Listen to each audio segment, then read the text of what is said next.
hello, hello. What's new with you, my very blue crew? It's nice to see you again. Oh my god. Guys, it's been so long. Like 8 eons. And by eons, I mean 7 days, at least. At least 7 days. Welcome. We've gone glamping today. We've gone glamping. Glamorous camping. We're chilling here in the yapping setup. I should say like hi to everyone individually who I see in here. Hello Amon, hello Pog, hello Rob, hello Barry, hello Jury, hello Aha, hello Dark Riku, hello Scorpion. Oh my goodness. Wow. As you can probably tell by the way I sound, I'm a little congested. I guess it's like the Blue Horizon travel experience. Where I seem to just get sick on like the final day of these trips. And then I get to tell you guys all about it while I'm sick. Not that I feel bad or anything. Not that I feel bad or anything. It's just like congestion. That's all. It's just congestion. So, I do have photos. Oh my gosh. It feels so weird returning to stream after like even a week away. Just, I don't know. It feels like an eternity. Ghostly birds, yes. I mean, I should show you guys, right? I should show you guys what. Look at this campsite. Look at this campsite. Yeah. So we got like my table over here, and then like look at you guys. Who's this? Who's this? Huh? Who's this? Now who's that? Who's that? Who's this? Huh? You know who you are. You guys know who you are. And look at this. We got the lurkers in the back. You know, like they're there. They lurk, they're chilling. We have some spooky miscreants that are on the outskirts of the campsite. You gotta make sure they don't get too close. You gotta keep the lights on. See, more lurkers here. They're chilling with the pumpkins. Very cool, very cool. And then we have a little... Oh! There's another one. They've entered the vicinity. Some are getting a little too comfortable. But... yes, this is our little camping setup here. Plenty of snacks and plenty of stuff being set up here. Very Halloween-y, right? Yeah, very, very, very fall, very cozy. Who's gonna claim the pumpkin, Jay? I don't know. That's up to you guys. But yeah. I saw that this lovely new little world was put out there, and so I wanted to utilize it, especially for a special stream such as this one here. Now, I have plenty, as you heard from the intro of the stream, lots of photos to go through. So let me open those up here. Ta-da! Oh my goodness! Wow! So there's gonna be the photo window this whole time, and I'm just going to go through them all. Yeah, we're gonna take this trip one step at a time. It's been a whole week, but I promise that it won't be like 3 times the length of the other streams. I gotta keep it brief, you know, and I'm gonna try and keep it brief. WTF Canada, welcome Sir Calum. I know, WTF Canada. Canada is real, believe it or not. It's a real country out there, like north of the border. Insane. It does still feel to me like Canada is like almost a little bit too northern to exist. Like, it's amazing that there's such a big city that far north in the world. In my brain, it's like Maine is as high on the latitude as the world goes. But then there's like this whole extra space up there. Granted, a lot of their cities are on like American lines. Like they're pretty much right along the American border. They don't have any super large cities like further up. It's kind of like tundra and national parks and stuff. But you know, still they're up there. It's very, very cool. Crazy. There's 2 Vancouvers. I didn't know that either. Until like just yesterday. There's 2 Vancouvers. There's the Vancouver, Washington state, and then there's the Vancouver, Canada, which is the city everyone actually knows. Anyways. Our trip begins with me traveling. This is the Toronto International Airport. This is like where I first arrived. On like my first flight was like a connecting flight. This is still, I did come here once before, and this is still like I think, the biggest airport that I've yet to go to. Washington State is just filled with copycat cities for real. Even Seattle? Even Seattle? Are you serious, Rob? Is that also a copycat city I wasn't aware of? Oh my goodness. Anyways, yeah, Toronto International, gigantic, as you can see by how far back it goes. Like, holy hell. It just keeps going, and this is just like one wing of like 10 different wings of the airport. It is definitely has to be one of the biggest airports in the world. But yeah, we're traveling. I realize when I get into Canada and they're asking for like my ID and stuff. Canada, what is this? Canada, what is this? Are you by any chance illegally using copies of Microsoft Corporation's very proprietary software Windows, and you did not activate your copy? Are you skimping the bill? Interesting. Very interesting. Funding has been rough lately. I guess so for you guys, huh? I guess funding has been quite rough. Oh man. But yeah, this is also like another view of the Toronto airport. They have like this nice little hangar area, and you can like see the skyline of the city through this part. I think this goes right into the metro down here, doesn't this? Ground transportation, island parking, elevators, maybe not. But either way, they have this underground area here you can go to. Moving on. This plane was insane. The plane I took from Toronto to Montreal, like, what? I can't remember the last time that I landed on the tarmac. They didn't even have like a gate to get into the airport. Like, I'm just on the I'm on the tarmac right out here, and they just like walk me to the door. Also, you notice my plane didn't actually have jet turbines. That's the first time I've seen that. It's very pretty evening, by the way. Very pretty evening. But like, look at that. It doesn't have turbines. I felt like I was on like a fucking Uncharted expedition. You know, I'm on like a seaplane. It's got actual propellers. Oh my god. Crazy. Only for like the smallest of far. Kind of like the Toronto airport, just a lot less grand in scale. Because this airport, believe it or not, guys, and I also did not realize this until like actually getting closer to the vacation, Montreal is a island. Okay? It's an actual island. It's the island of Montreal. I had no fucking idea. I thought all of our American cities are just like landlocked, you know, they're on a coast, but they're not like, you know, an island. So this airport is actually on the island of Montreal. It's like in the city area, you know. Same with the mountain that they have in the middle of the city, which I'll get to later. That's kind of where I got sick, so we'll get to that. But here, you know, I should say, Barry. I was going here mainly to meet Barry here in chat, as well as Angie. And they were like the most wonderful hosts a guy could ask for. Like, just insane effort on their part to take me to every single little place that they deemed as like worthwhile for a newcomer to Montreal to go to, including a lot of like unique food spots that I would not have gone to had it not been for them. Like, if it was up to me, I don't know where I'd be going, man. I don't know. We're just glad you had a great time. Well, thank you. I'm curious. Well, maybe I'll ask again if I like ever see Angie in chat. But I'm curious what initial impressions of me, because this was also our first time meeting up in real life. What were initial impressions of me? At least from Barry. Maybe I'll again ask this again if I see Angie in chat. But I'm curious. What were initial impressions? What did you like? What surprised you about like compared to how I've carried myself online for years? Apparently smells good. Wait, was that in the other chat? Oh no, I thought that was like in the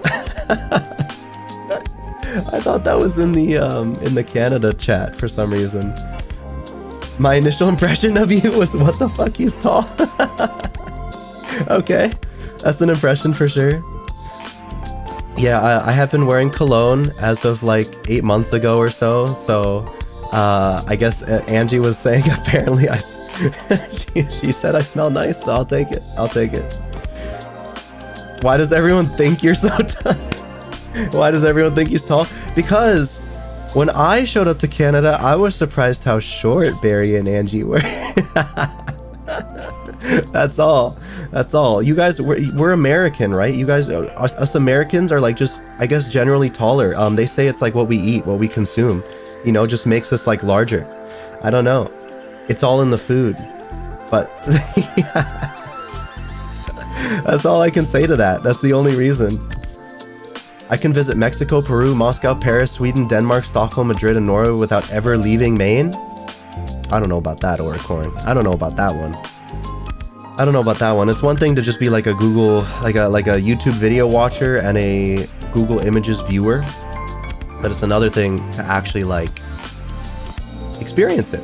It's the same reason why you can never say you get the same experience like watching a sports game on TV versus going to the stadium in person, you know, or going to the New Year's ball drop in person versus watching it on TV, or going to Evo live and seeing the Heihachi reveal live and feeling the energy of the crowd around you versus just watching that shit on YouTube. You know, it's like, it's not the same. You can hear the crowd scream and stuff like that, but you don't feel those vibrations around you. It's all about vibes.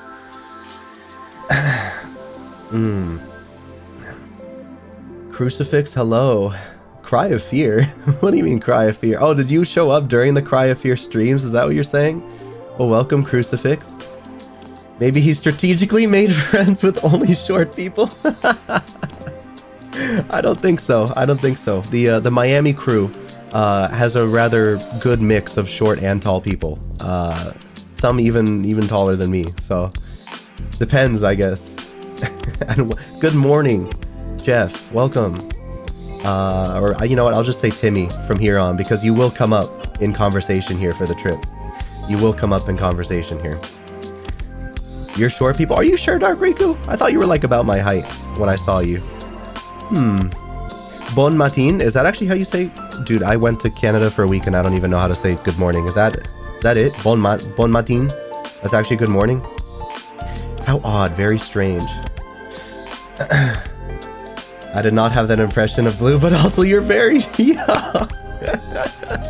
Timmy laying it on thick for Barry, yo. Apparently 5'6" is short. I see.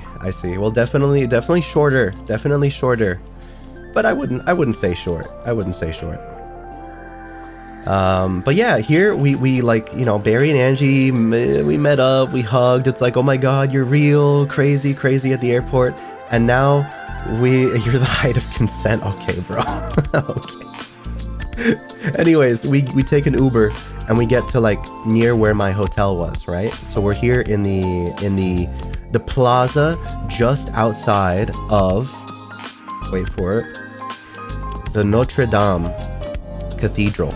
Okay, Montreal has a cathedral replica of the Notre Dame over in France. I don't know. I think it's smaller. I don't know for sure though. But inside, you'll see pictures later. It's super impressive. Like it's still like a primo cathedral. Like there's nothing very replica about it. Like it's just very fucking premium. It's a crazy artistic cathedral. You'll see inside later. But Angie was telling me every time she sees this building, she thinks of BioShock. Whatever this building is, I don't know, but it's very standard, like Art Deco, like just a mini Empire State Building that they have there in the plaza. I don't know what I don't know the relevance of like any of these buildings, I'll be honest. All of these buildings that surround the plaza, besides the Notre Dame Cathedral itself, I don't know what they are. Is that like the replicas they haven't made? No. This is like real. Like it's a replica, but like they constructed this upon arriving here in Canada. The French, when they arrived in Canada, they at some point within the first 100 years, I believe, they erected this cathedral. So it's super premium, hundreds of years of history in this thing. But yeah, we decide like, okay, you know, I don't have a photo of it yet, but like you dropped your stuff off at the hotel, so let's go for a walk and stuff. So that's what we do. We just explore the downtown for the night, right? So we explore for a while. We come across the what is it called? Complexe Desjardins or something like that. Desjardins is a like banking, retirement, loan, kind of like lifestyle payment place. I don't know exactly what it is. I guess it's kind of like it's like insurance company, but also like they're a bank, I think. But basically it's like the Montreal thing that like everyone, I guess, that, you know, retires or is saving up has like an account in Desjardins or something. It's called a Kaise, okay. And it's nothing like what you're describing, but it's okay. Look, I don't have an account set up in this place, okay? I don't have an account. There's gonna be a lot of that, by the way, where like I think I got the message, but like I still don't quite know it. Anyways, they have a cool looking set of buildings here. Very like cool underlit stuff. I'm a fan of lit buildings, like things that have color. And Montreal has a lot of color at night. But they have underneath this like a whole complex, like an indoor shopping mall. You do fraud prevention for that, Kaise. Jeff Lore. Yes, that's true. That's true. I know. That's why you're the expert. That's why you're the expert. You actually work there. But is that whole street building replicas? Notre Dame and Empire State Building? No, it's not replicas. I promise. They don't have, like, Montreal doesn't have like a replica area. Like that's like a Vegas thing. That's because Vegas is so like fake. Vegas is just a fake city. That's like the best way to explain it. It is a fake city. You know, classic American stuff, right? But here we move on. We get to our ultimate destination, which is Schwartz's. I was not aware of this place whatsoever. From the outside, it looked like your average, like run-of-the-mill, like deli. Everything looked kind of run down from the outside, foggy windows, everything. It's like a classic deli from like, what does it say? Since 1928. Almost 100 years this deli has been around. It's a Montreal Hebrew delicatessen. But you tend to order a large plate of smoked meat. They're known for like their roast beef, especially. So you're gonna see a mosaicked photo next of our hangout, because I had no other. I was kind of dual wielding the camcorder that you guys saw me take the fair video from, and my cell phone, my smartphone. So the camcorder video, I took a little bit more on the camcorder than I took photos of, okay? So there's gonna be like gaps in these photos, unfortunately. That's just the nature of dual wielding these two different capture devices. But yeah, this is their typical thing here. So they have, in fact, hey, look, this is the soul quarter right here. This is the camcorder. But you tend to order a plate of roast beef. You get like a stack of rye bread, and they will give you pickles on the side. As you notice, I don't have pickles. I don't like pickles. But they had pickles. And you tend to, you know, just grab your own roast beef, put it right on the plate, and then just put mustard over the whole thing.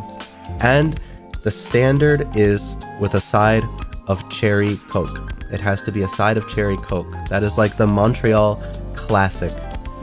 So very, very delicious, I must admit. If you're not a mustard person, I guess you're not a mustard person. Like I heard someone last night mention they are not a mustard person. But you know, I was just reminded. The poutine will come later, Dark Riku. Don't you worry. Roast beef and pickle. How can I? I need pickle. No, I don't like pickle. I'm sorry. I don't like pickle. Cucumber is like iffy. I don't like olives. I don't like black olives, green olives, no olives. I don't like olives. There's something, I'm not a very picky eater at all, but some things are like a hard no for me. There's just very few things out there that are like a hard no for me. And that's one of them. Pickle is one of them. But there was a story with one of Angie's pickles where it was like a pickle with like a bulge in the middle. And by the way, the waiter took our photos, right? The waiter was kind enough to be like, hey, you know, you want a photo taken? And we're like, sure. But he stopped by another time, saw like Angie was like eating this, you know, weird looking pickle. And he's like, hey, let me get you a new pickle. Like, that pickle's fucked up. Here. Like, that was like word for word what he said. Like, nah, that pickle looks kind of fucked up. Let me bring you like another pickle. and like, she was totally fine with like finishing the pickle. But he's like, no, I've been working here for 19 years. That pickle's fucked up. Give me that. Like, he took it away. And he came back with like two pickles to bring back. It was too funny. It was way too funny. Way too funny. It was like it was just like, yeah, the pickle was gross. I admit the pickle was pretty gross, and then he brought back like 2 normal ones. But dude, delis are awesome.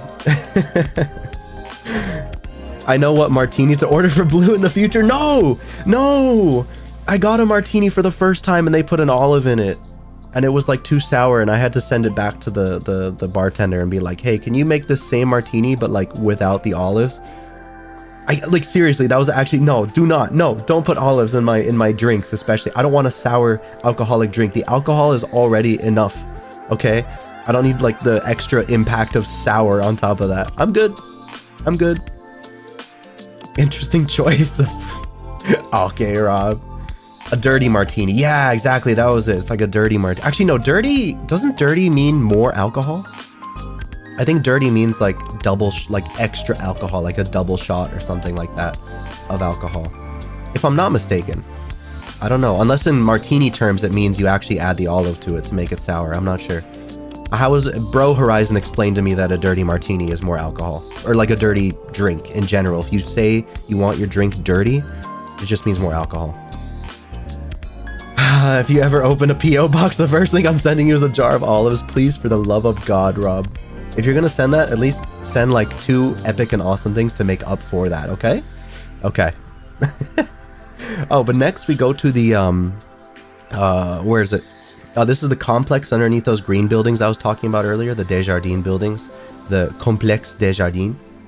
But this lane, this whole street is apparently like home to like a jazz festival once a year. By the way, Montreal is known as the city of festivals.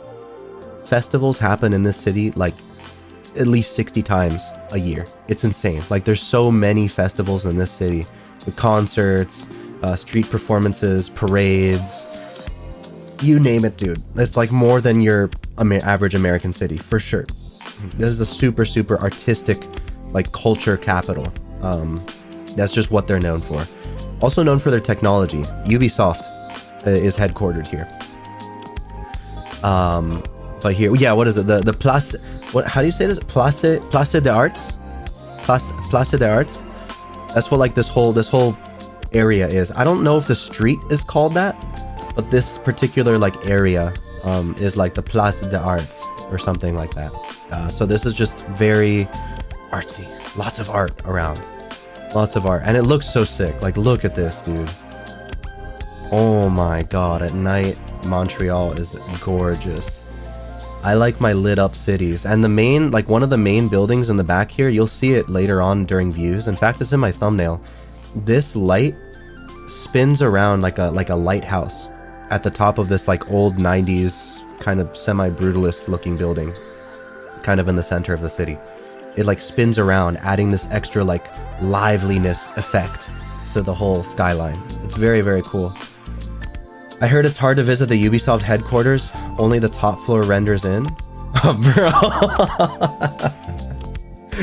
Insane, Rob. Insane. Oh. Ubisoft has been struggling as of late. I admit, Ubisoft has definitely been struggling as of late. White Ninja, welcome. Welcome, welcome. Another Canadian joins the fray, eh?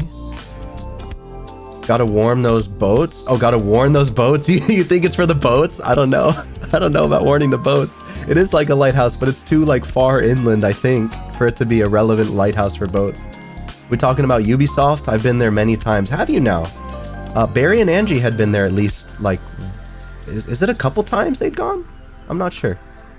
But yeah, they were talking about, this was like back in the, they had like a school, is it, am I right in saying they had a school field trip there once, like around the time Far Cry 3 was coming out? That's why they had, like, they have all sorts of unique, like, Montreal-specific merchandise you can buy, like a Voss poster that has, like, I don't know, a bunch of, or it's like Ubisoft, but it's like in the style of a Canadian sports team or something like that. I don't know. They have a bunch of, like, you had a school field trip there. Okay, okay. Gotcha. You've played games there? Oh, do you have any secrets you would like to spill? The poster was given for free. There you go. It's not even merchandise. It's just free. It's just free. Because you guys are just so special. So special. Oh, Angie was telling me that they have a build of Assassin's Creed in Ubisoft that's none of the killing, none of the violence of Assassin's Creed, but you get to like walk around in third person like you're controlling an Assassin's Creed character for the sake of like exploring like an old-timey area. Like they actually like just took out all the, it's like an educational Assassin's Creed that they just made for like, I don't know. I don't know if it's like in a museum somewhere or if it's like in the Ubisoft studios to play. I'm not sure 100%. But I heard that and that was so fascinating. It's like they like neutered it completely. Like no rated M, not even like E10. No, nothing. It's like just, that's an educational trip around Egypt using the Assassin's Creed engine. There you go. That's it. It's insane to me that they do that. Ubisoft is kind of neat sometimes. Also, a lot of Ubisoft employees went to a FGC tournament last year in Montreal. For what reason, though? They're not making any fighting games. What do you mean? They used it for museum exhibits in the Musée des Beaux-Arts, Fine Arts Museum. Oh, okay, cool. So it's outside of Ubisoft's walls. I got you. I got you. Played Watch Dogs 1 before it got announced. Yeah, you were mentioning that. You played Watch Dogs 1 before the downgrades, probably. But here, this is inside the Complexe des Jardins. Those green buildings, that indoor shopping mall I was talking about before, this is like what it looks like. It's insane. Insane. Insane, insane, insane. Very, very cool spot. But it's not like a crazy shopping center. Like it's got like 4 floors, but it doesn't go like deep down in any direction. It's like it's a pretty like what you see in this shopping center is pretty much what you get, you know? Maybe they were fighting over who's gonna have to be lead for the next AC. Who knows, bro? Who knows what goes on inside of Ubisoft directly? I don't know. I'm not like a huge Ubisoft fan, at least like modern Ubisoft, I admit. Oh, you guys get to see my loft, my hotel. This was insane. I didn't book a standard hotel. This was the first time I've booked, like, it's not an Airbnb, but it's not like a check-in corporate hotel. This place is called Sonder, and they sort of have like, you input a code to get in. There's no key card or anything. It's like all keypad based, and you just remember the code.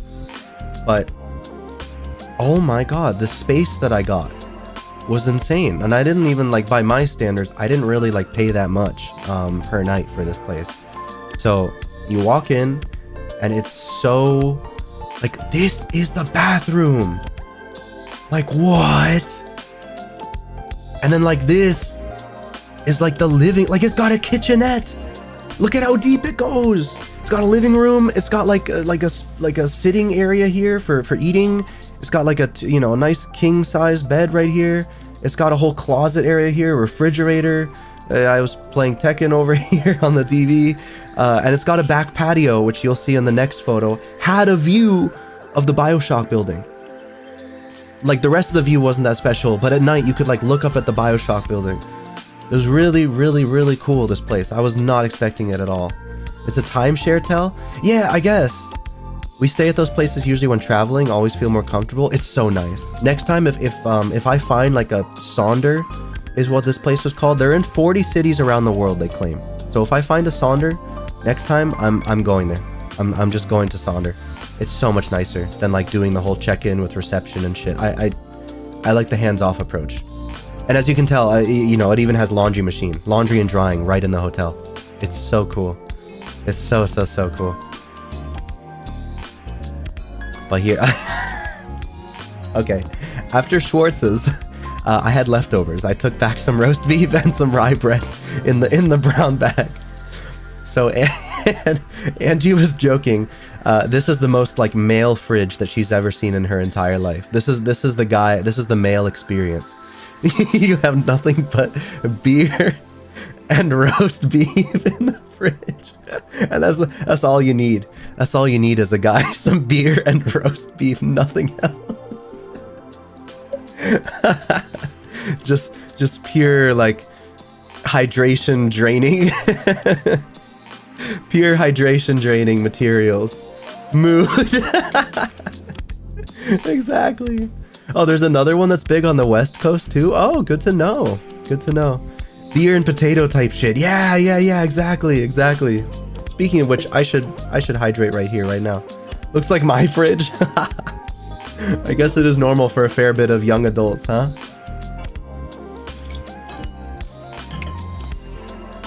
Wyndham? I don't think Wyndham is a... I think Wyndham is a legit hotel.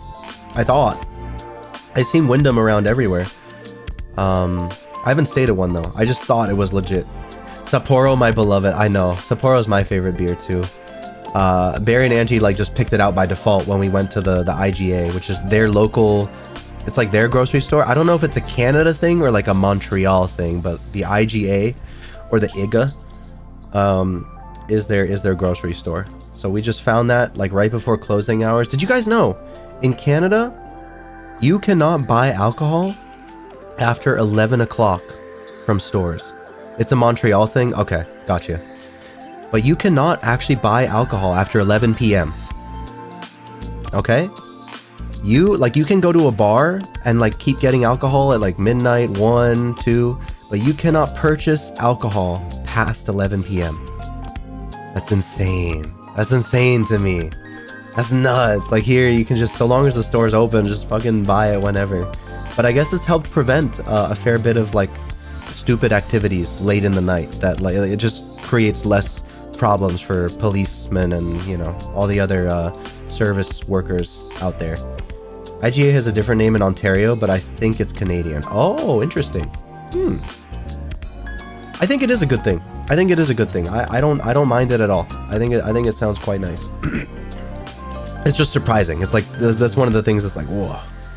They have timeshares you can short rent like hotel rooms too. Same setup, basically a house or small apartment instead of a hotel room.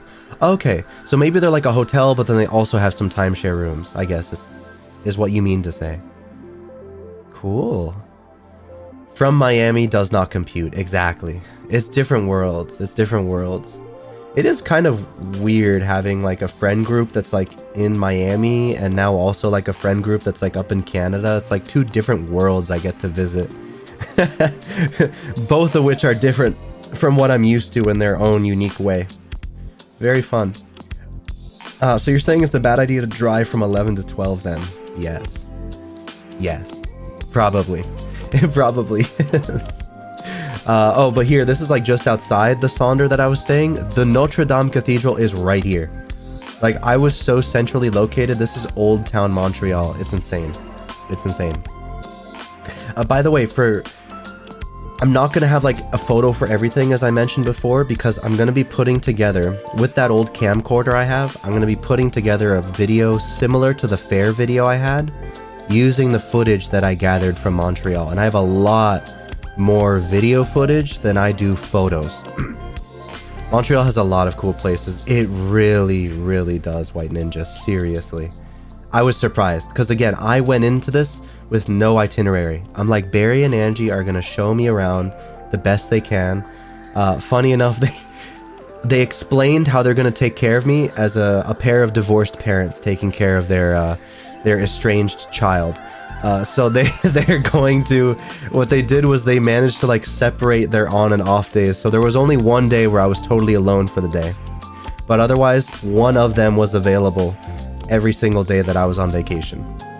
Sometimes a couple like days would line up where both of them are there, but I was just being like dragged. I was just being dragged by the hand, like, oh, come along.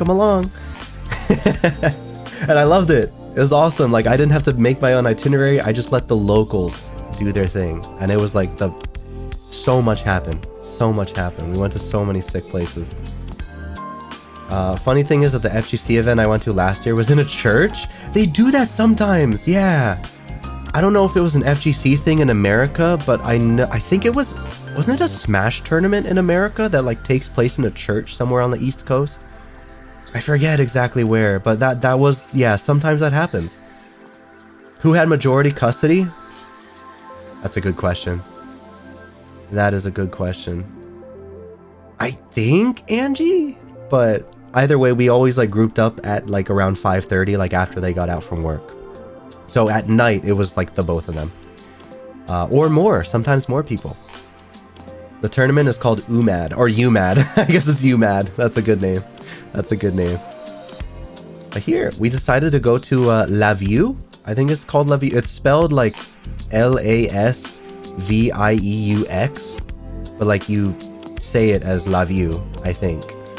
But this is their port. Like this is like it looks like this. UMAD is in Montreal. FGC also hosts monthlies at the Notre Dame Cathedral sometimes? Are you serious? Wait, the Notre Dame allows FGC monthlies? Huh? What? That's insane. UMAD is in Montreal. What the fuck? That's nuts. That is insane. I did not expect, like, because you guys will see pictures of the Notre Dame later on. You would not expect a place like that to host an FGC monthly. You'd expect like a more stereotypical, like bog standard cathedral to host a FGC monthly, not the Notre Dame. For reference, the Notre Dame, I was being told, was apparently where Celine Dion, I don't know, how do you guys say it in like French? Is it Celine Dion or Celine Dion? Either way, she got married in the Notre Dame. I guess like where important political figures have funerals and stuff. It's like a super important place. So I'm surprised that the FGC does monthlies in that place. That is like really, really shocking to hear. But yeah, beautiful port here. They have the bridge over here is called like Cartier Bridge, not the watchmaker, but like another important Montreal figure named something Cartier. Celine Dion, more like overrated, bro. If it's just a replica of the real one, then it makes sense they host whatever events people ask for. IMO replica places like that are always tourist traps. It is not a tourist trap, Rob. Notre Dame is awesome. This one is awesome. You'll see inside soon, I promise. The pictures come later. I think that things evade the replica status when they're still made of the same premium materials, and they were also made like hundreds of years ago. I think at that point it was basically, it was made with soul. Okay, it's a church. Like the French colonists like missed their Notre Dame, so like, let's make our own right here in Montreal. And so they did that like 300 years ago or whatever, 400 years ago. There was this thing called religion back in the day, and it convinced people to do a lot of things they don't anymore. Very true. Very true. Building a cool cathedral just as it was in France is one of them. Yeah, exactly. Like it's not a replica. It's really not a replica. It's not a, because replica sounds like derogatory. It's not a replica. It's really, really cool inside. But yeah, they have like a park here. They have a very like big Ferris wheel right on the water. As you can tell, the fall colors were like in full bloom here. Full freaking bloom. Canada is definitely like through 3 weeks, it felt like, ahead of us in terms of fall. Really, really cool. I just oh my god, you can see like the skyline looking back and everything. Very, very pretty.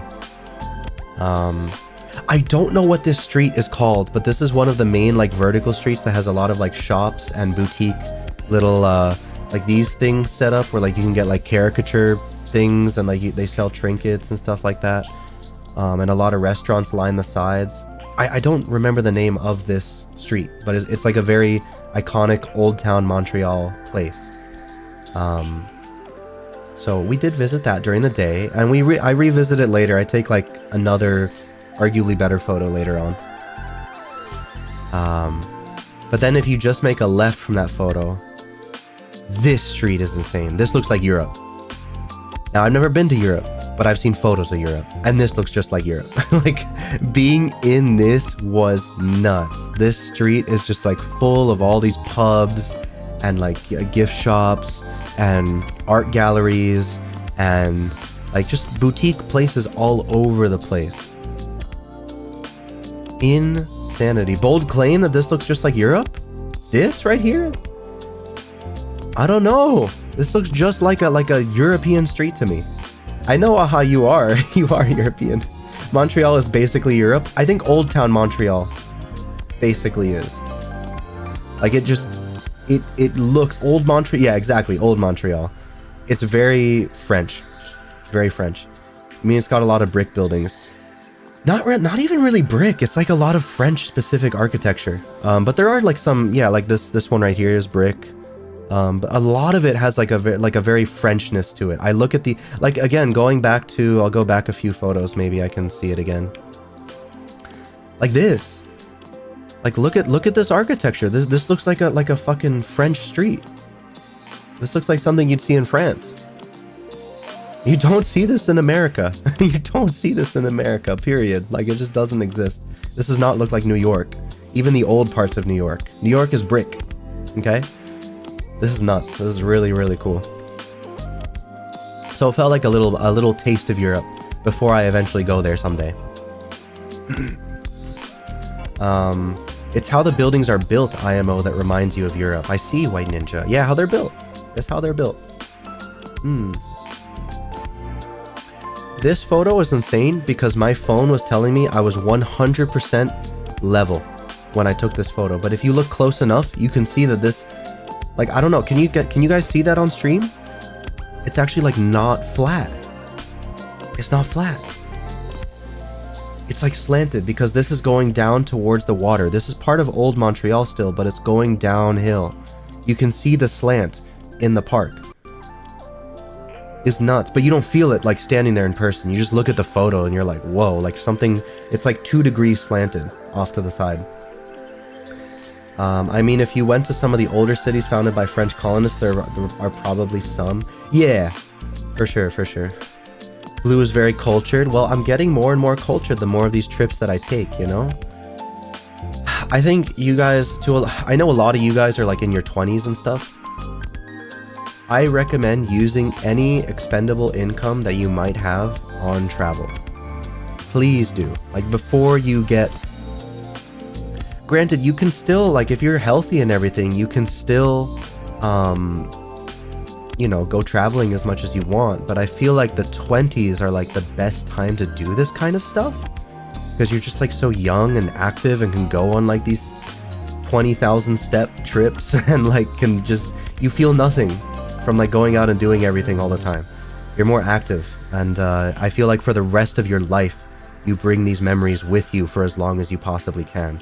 As opposed to, like, only going traveling when you're in your 40s and 50s and 60s, where, okay, now it's like the later half of your life that you have these memories, which is still fine, but, like, if you can get traveling started sooner, I highly recommend it. Like, just go to more places. Don't sit in your room the entire year and never go, like, anywhere outside of, I don't know, your own state or your own, like, country. Like visit somewhere, you know, just go and visit if you have the means. Louisiana. I had totally forgotten until this trip that Louisiana was like another French colony. I forgot that, like, in America we do have like a very French area in Louisiana. I totally forgot. Who knows if I'll visit Louisiana someday. I don't have a desire to, because I'm not like a big swamps guy. But, you know, their food seems good. I like jazz, so maybe. Did I meet a Toronto man yet? Well, this is my second Canada trip technically, because I had been to Niagara Falls briefly, and I had been to Toronto briefly. Like a grand total of 4 days between those two places. So it was like a very brief trip before I flew down to Orlando to go to a convention. So... this to me feels like my first legitimate trip to Canada, because I'm like here for a whole week. There's no rush. Like, I'm just here to experience the city with a bunch of locals. My first trip was really like, I don't know. It didn't feel like I was like in Canada. It felt more like it was just an extension of America. Like, more like Toronto felt like an extension of America more than Montreal very much feels like its own thing. But Toronto is very much like America too. They're trying to be New York City. But I don't know. I don't like to consider that like the facts, because I also got sick on that trip too. Yeah, it's just a running theme, guys. So like I seem to just get sick towards the end of every trip. Don't know why. But it does kind of, you know, your head is clouded and you feel a little bit more discombobulated, so to speak. Tao, welcome. I don't like Toronto because it feels too American. Yeah, that's what all the all the Toronto people hate Montrealers, and all the Montrealers hate Toronto people. That seems to be a running theme here. Both of your major cities like just don't really mix, don't really like each other too much. Also, apparently Canadians will say Toronto, whereas Americans say Toronto. But apparently it's like a Canadian accent to say Toronto. I'm from Toronto. They can tell you're American as soon as you say Toronto. Toronto. I say Toronto. So you don't mind both? Yeah, I don't know. I kind of want to revisit Toronto, but like with an itinerary in mind and to stay there for like a solid, like alone, not jumping between places, but just stay there for like a solid 5 days, maybe, let's say, you know, and see how I feel. Like genuinely, how do I feel exploring the city, going to eateries, etc., etc. But I was very impressed with Montreal. Super impressed with Montreal. Anyways, let's move on. More photos. This is their convention center. You'll see like more photos of it because it was again in my area that I was staying, but this is their convention center, the city's convention center, where like what's it called? Otaku-thon? Is that the name of the convention that's held here every year? Sometimes my friends will like staff for it and stuff. But it's here in this center in the middle of the city. This is like looking down at Chinatown. You don't see it, but on top of the Holiday Inn, they have like two like tea house looking buildings. It's insane. They have like two very Chinese looking buildings sitting on top of the Holiday Inn. It's insane. Otaku-thon is the anime con. Yeah. Okay, it's Otaku-thon. Got it. Here I'm taking a photo of the like what the metro system looks like, because I'm always fascinated to learn every city's like metro system. It's pretty easy to navigate.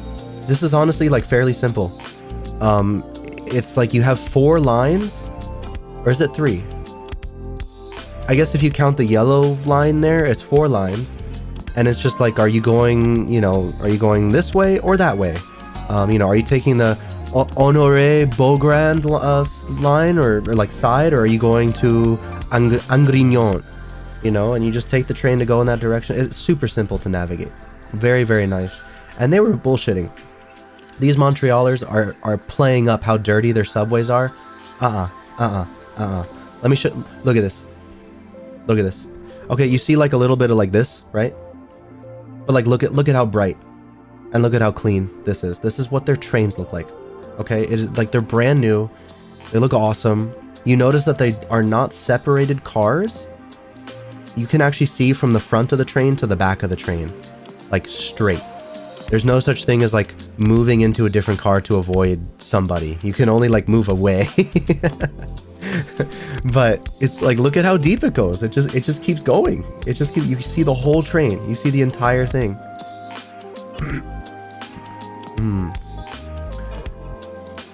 We got other cool stuff though, like the yearly beer festival and the yearly car show. Ooh, the car shows are cool, but I try not to go to those like every single year. I go to a car show like once every 4 years, because that's when I feel like there's actually a leap in car technology, like every 4 to 5 years.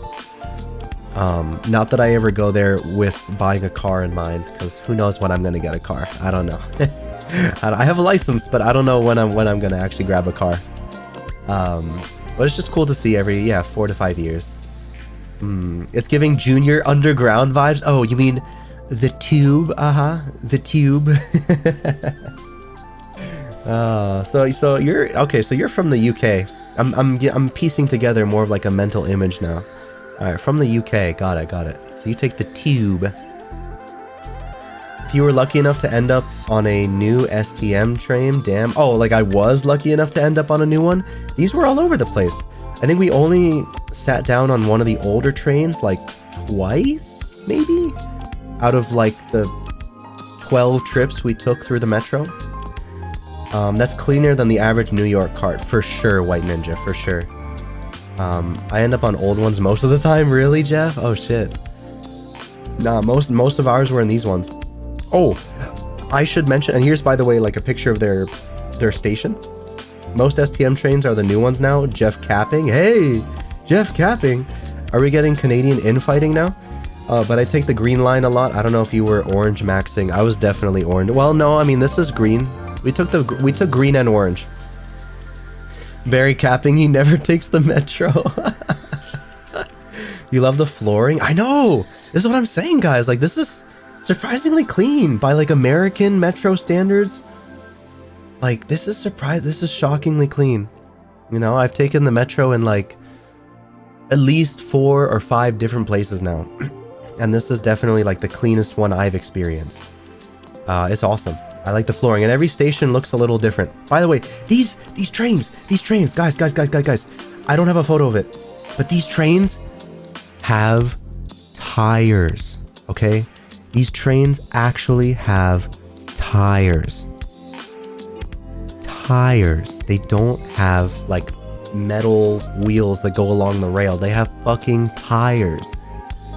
Because apparently when they were building the metro trains, they thought that they would have more outdoor stations, and Canada was a lot colder 50 years ago when they designed these stations. So they were worried about, like, ice and snow and how slippery the metal would get. It's more like a tram. That's what I was thinking to myself too. It's more like a tram, Rob. But it's like, it very much looks and feels like a metro train, but it is more like a tram because it has, like, under the hood, it has tires, and you can see it when one goes across the other way, the other side of the track. You can see the tires. And these trams or trains or whatever you want to call them are so loud. They are extremely loud, like twice as loud as, like, any American metro station. Like, holy shit, these things are twice because of the friction of the tires, and there's like 16 tires on every single car. It is like it's stepping into the level of, like, painful for my ears every single time these trains came by. They are very, very loud. So that was something that was very shocking to see on the metro here.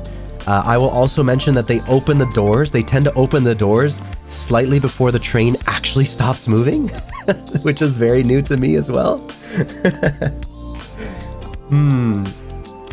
Moose battle. Yeah, the Canadian versus Canadian fighting. Lock antlers. We do have a tram now too. I love REM. Yeah, that's true. Angie wanted to take me on the REM, but unfortunately we didn't have the opportunity. We did not have the time for the REM, but she wanted, because it gives you, like, a good view of, like, the Montreal skyline. She wanted to take me on that, but unfortunately could not happen in our schedule. That's why you get some headphones. I was mentioning this, when I commute, White Ninja, I wear headphones all the time. I'm like in my own world for my entire commute.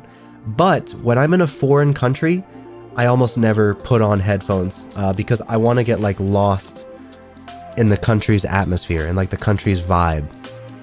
I don't like to, like, block everything out with earbuds. Also, I tend to be with, like, friends, so of course I don't want to be, like, listening to music while I'm with friends. But still, even when I'm alone, it's very rare for me to, like, put in earbuds and stuff.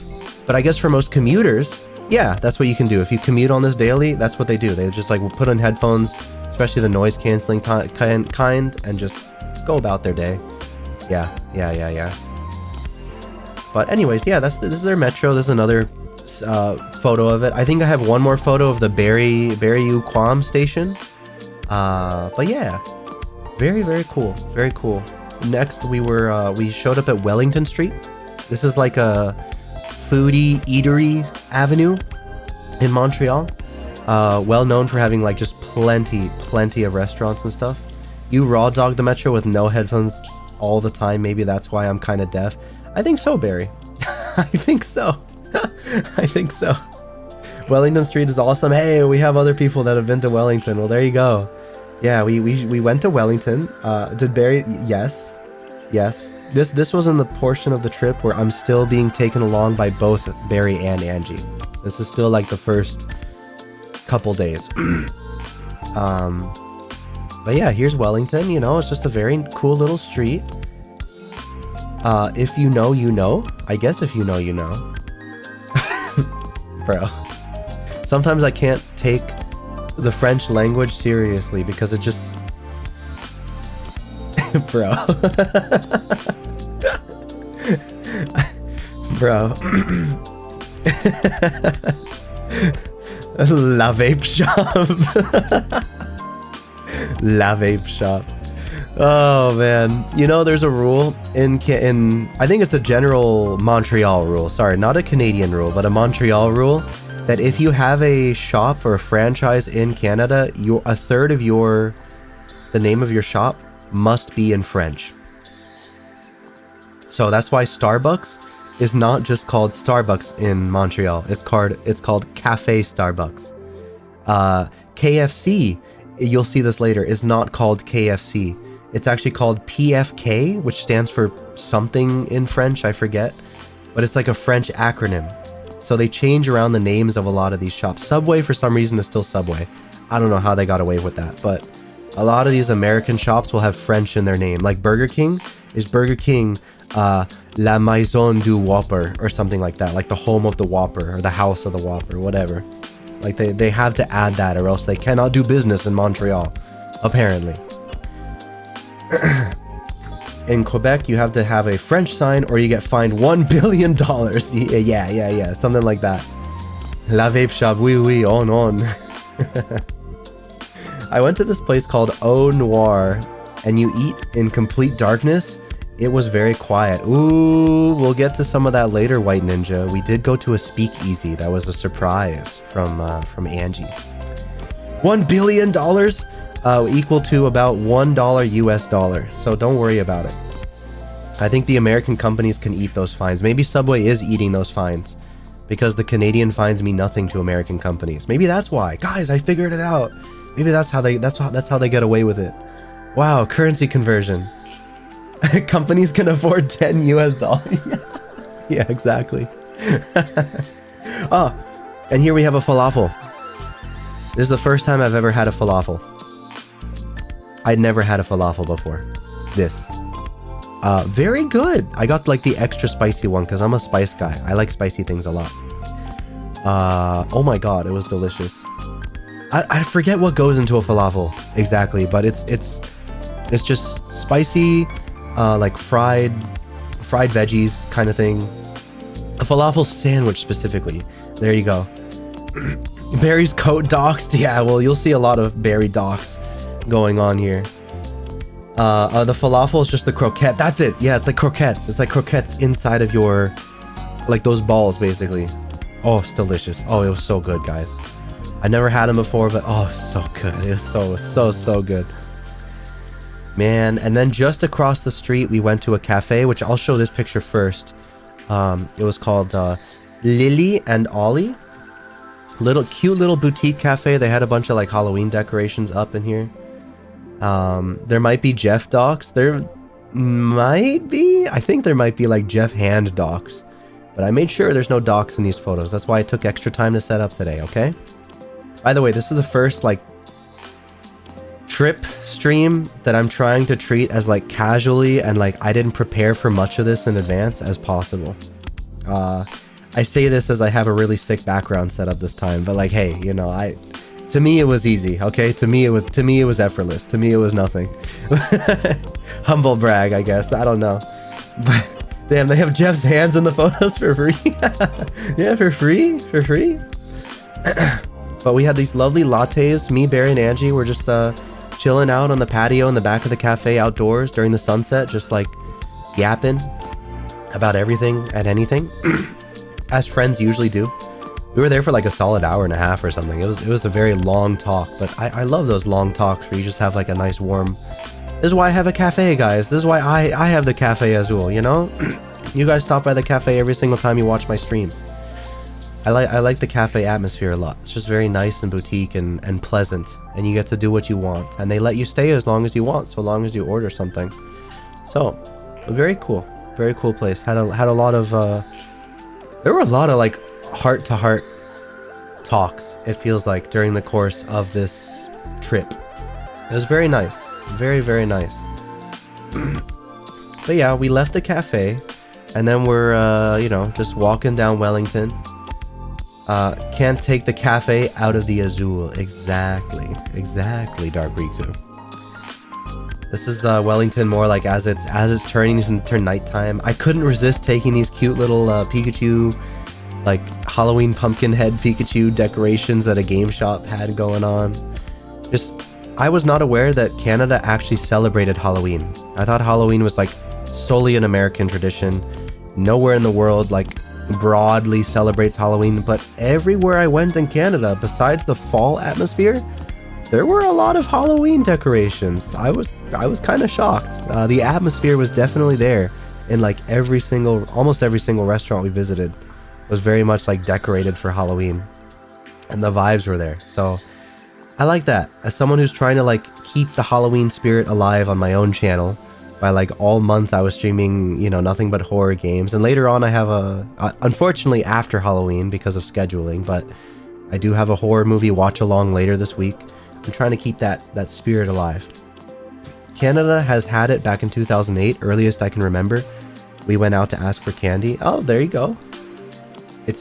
Halloween is slowly being exported across the world. yeah. Let's keep it alive, guys. The spirit of Halloween. Everyone, okay. Jury and Joe Bob, they look at my character, they look at Blue, and they're like, man, Blue, you look more like a Christmas enjoyer than like a Halloween enjoyer. Why is Halloween your favorite holiday and not Christmas? It's just vibes, okay? It's just vibes. I'm not gonna go down that whole rabbit hole here because there's still quite a few photos to get through, but let's just say, you know, I grew up with very fond memories of Halloween. Lots and lots and lots of fond Halloween memories. And that does not leave me. And I want to spread those Halloween vibes to you guys. Because it feels like for a lot of like parents these days, it's kind of dead. The spirit of Halloween is like dying out, especially after COVID. There's like less trick-or-treaters in general. HOAs or homeowner associations don't want you to set up a ton of Halloween decorations like they used to because they're like, you know, they get in the way of this and that, and they're hard to take down and they're messy and yada yada yada yada. So they have like trunk or treat setups where they park their cars in parking lots and decorate their trunks to look like a Halloween setup, and kids go from car to car to get their candy. It's so fucking weird. Like, don't participate in that stuff, guys. Do the honest to God Halloween celebrations. I'm telling you. All Canada is missing is a spirit Halloween. Everyone likes Christmas, but only the real ones like Halloween. Yeah. Like Christmas is my second favorite, like a close second. I love Christmas, guys, but Halloween. Come on, guys. Halloween. It's so cool. Because also fall is like my favorite season. I also love winter, but like fall is like my favorite just because the vibes, the colors, everything. It just feels like it's the feeling of looking forward to the winter, but also being excited that summer is like gone.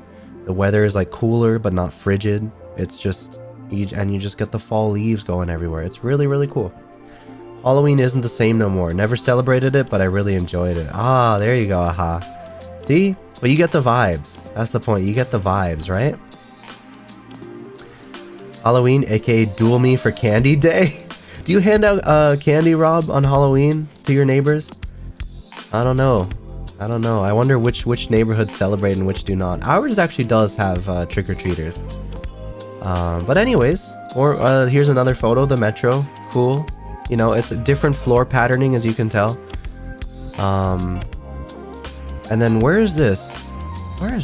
After we get out? What is this on the way to? As you can see, like the fall vibes here in Canada are like immaculate. All the trees, again, are like 3 weeks ahead of us in terms of fall. Every single tree has these gorgeous fall colors. It's really, really special. Just looks so cool. I picked like the perfect time to show up to Canada, in my opinion. Oh, and they also, Barry and Angie were telling me, like just before I showed up, it was like freezing in Canada. And then just after I left, it's like raining in Canada. So I picked like the perfect weather. It's like temperate, and there was like only one day of rain, or like one night of rain while I was there. It was just like perfect. I picked the Goldilocks zone. I tell people the weather changes for me. When I show up to your area, expect good weather while I'm there. The weather changes for me, okay? The weather appreciates the nostalgia spirit from the sky, okay? Humble brag. It rained a lot here. You had a really nice temperate week. Yeah, super. It was like perfect. Near Beaubien, where we got to JPS work. Oh, hope everyone's staying warm. Yes, we are, Tao. Yes, we are. Good weather equals good vibes. Exactly. Speaking of which, seeing Tao's name alone in chat reminds me to hydrate. So let me do that for a bit.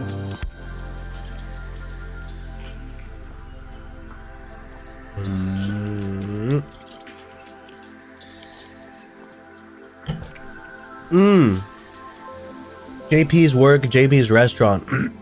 Wait, were we visiting him this night? Was that this night? Or was that another night? You're glad you don't have to mention it? Yeah, don't worry, Tao. I got you. You got me, actually. You got me. JP like Street Fighter JP? No. He's gone by it's a reference to the character in Redline, I think. The main character in the anime movie Redline from Studio Madhouse. Really good movie. Everyone should watch that movie. But yeah, I guess we were on the way to his work. This picture, I only took this because it was like cool that they showed all like these normie costumes, right? And then they have like Shuten Doji. Like holy shit, like just a Shuten Doji cosplayer, like right here amongst all like the normie costumes. And they have like Darth Maul down here, and then like a really interesting looking Link up here. This is the man that every woman dreams of right here. Look at that. But it's Shuten Doji cosplay. It was very cool. I was not expecting that. No, I think this was, yes, you're right, Barry. This was on the way to Montreal. This was on the way to Mount Royal. On the way to Mount Royal. You met the traditional Quebecois. Yes, the tradition. I'll show photos of them momentarily. What happened to Link? Jump scare. Yeah, he's looking a little funny up there, isn't he?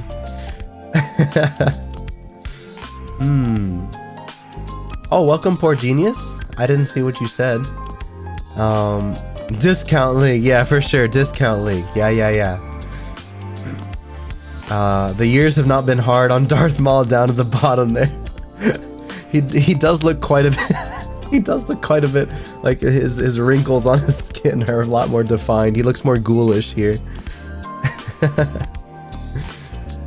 I think it is a Halloween shop. Yeah, it's a Halloween slash, because like look at all the cost. Like look at this.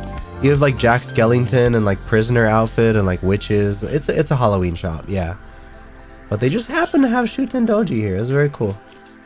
Bacon lover, welcome with the skull emoji. Yes, very much. Dayloth, what's up? He does look like a Fallout ghoul, doesn't he, this Darth Maul? That's actually how people dress in Montreal. Yes.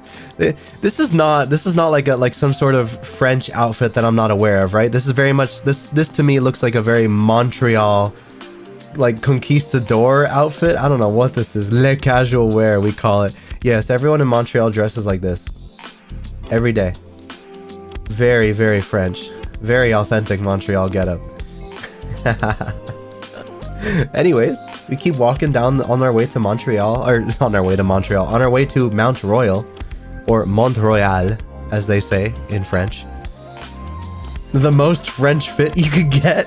Bro, that's a musketeer. But is that actually what an authentic musketeer looks like? Because I think it's like the colors on. I thought musketeers dressed more like red, you know? French Canadian version of a hooligan. De Artagnan. What? How do you say? De Artagnan? Oh my fucking god, French. Okay, I admit I have like a newfound appreciation for French from this trip because it is fun to read it, even though it's a silly little language still. It sounds like when you're reading it, it is fun to mix in like the like, you know, like that. Those enunciations that you just don't get in English are very fun to attempt. A Dumas classic? A Dumas classic? Do I not know the Three Musketeers? I know the Three Musketeers, but I don't know what they look like. I don't know what they look like. I just see this outfit and I'm like, it looks like a musketeer. But like, I don't know in color what they look. I think a lot of images I saw were like just in black and white and stuff. But anyways, you know, we're on our way to the mountain here. This incredible mural. I think Montreal has a fetish for like LED lights. They like their LED light strips everywhere in the city. This is not something that like you see in most cities in America.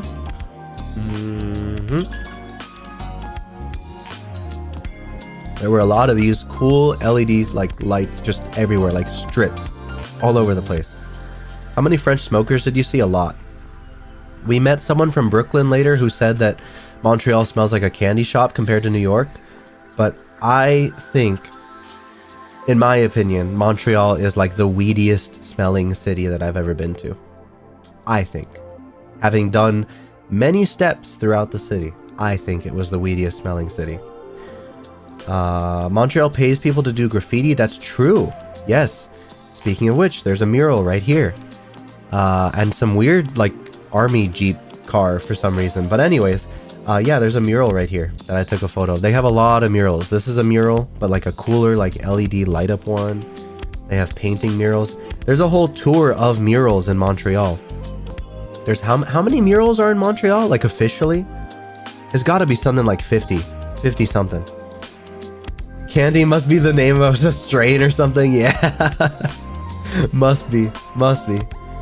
How's that new REM system they got going on? I guess the Montrealers can tell you about that, poor genius, because I did not get the opportunity to ride on it, as I mentioned earlier in the stream.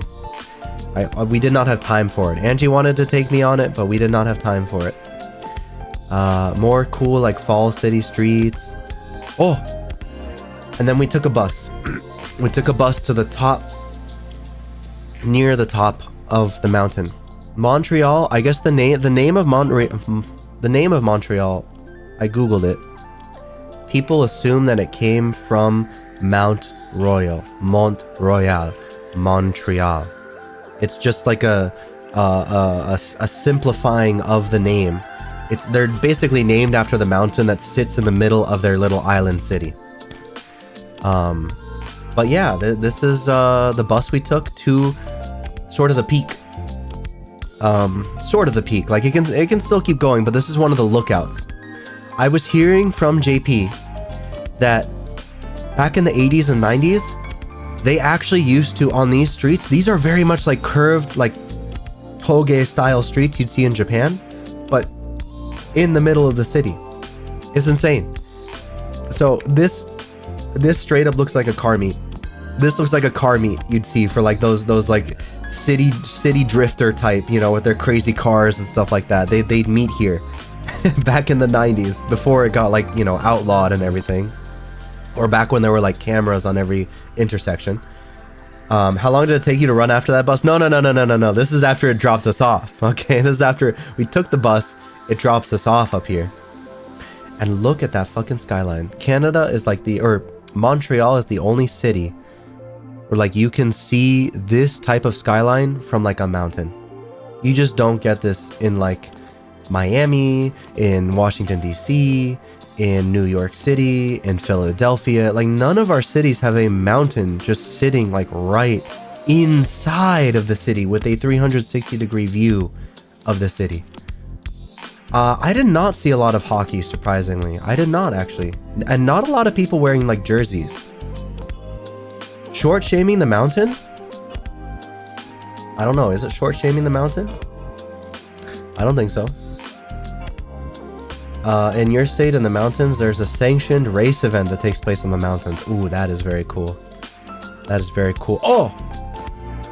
We have pictures of the local citizens. The Quebecois. I was saying Quebecois, but apparently you don't say... Americans say Quebec, but it's actually Quebec. Trash pandas. Yes, lots of trash pandas here. Tons of them. In fact, I have a video that I should show you guys, because it was not on the Soul Quarter. It was on... this was on my cell phone that I took this video. Can I get this media source going? It's gonna be like just very scuffed. I'm gonna find the exact video here. It's this one, right? And then we'll just play it. I'm gonna turn down the music. Oh no. This is not it. This is not it. This is a different one. But hey, you guys get to see this video of the arts pavilion like in motion. Really nice. Wow. Very nice. Very nice. Very demure. God, I fucking hate myself. I've been saying that word too often. The Canadians have no idea what I'm saying when I say that word, but to those that know, they know. God damn it. Dark Riku. You got me started on it. And then like for some reason it like stuck. And so the word stays around. Anyways, there's the video gone. Let me get the other video. I don't know how to get the audio though. That's kind of the weird part. I'm not sure how to get the audio. But anyways, here's me. I did send this video in the Discord, by the way. If you're in the Discord, I don't have anything for you, sir. Exclamation point Discord to those watching. No. If you would like to join, guys, I'm sorry. in the photos channel, I did send a video of this. It's just me interacting with the local citizens. No food. Basically telling them I don't have food, and I apologize. And they should shoo. They're very voluptuous. As Jeff put it, they're very voluptuous. He's asking for money. These guys are curvy, goddamn. Yeah, exactly. They're very curvy, very voluptuous raccoons. The left one looks very happy to see me. I know, right? Look at this guy. Like you want to, oh my god, you just want to, But I know they have rabies probably, and they're like, there's a lot of them. Like you can see them in the shadows of this photo alone. There's more of them in there. Didn't even nick one. I did not. You did meet a trash panda in your backyard. They seem attracted to your lights. Oh, interesting. Yeah, no, there were like tourists like handing out food to these guys. I did not want to be part of that. Don't give these guys food, guys. Please. Don't let them be like codependent on the tourists, all right? But anyways, we get down from this lovely view. I took better like pictures of this view on the Soul Quarter, okay, on the camcorder. But that is all we get from the photo. Don't feed the bear. Exactly. Like don't feed any animals if you see them, honestly. Anywhere. Let them find their own food. Exactly. You guys get it. Imagine not feeding the raccoons on Montreal. Stop giving the ducks bread. Give them beans or carrots. Very touristic of me. What? Oh, so only the locals feed them, huh? Is that it? Is that the story you're gonna? Is that the schizo theory you're gonna spin now, Jeff?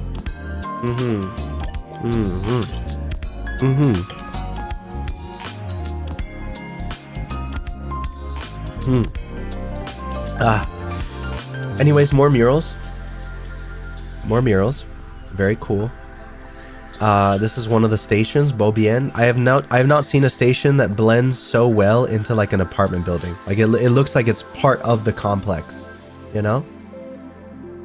Mom literally went there once with a bag of feed just to chill and feed them. She loves raccoons. Well, that's her prerogative. That's what makes her tick, and I admire that.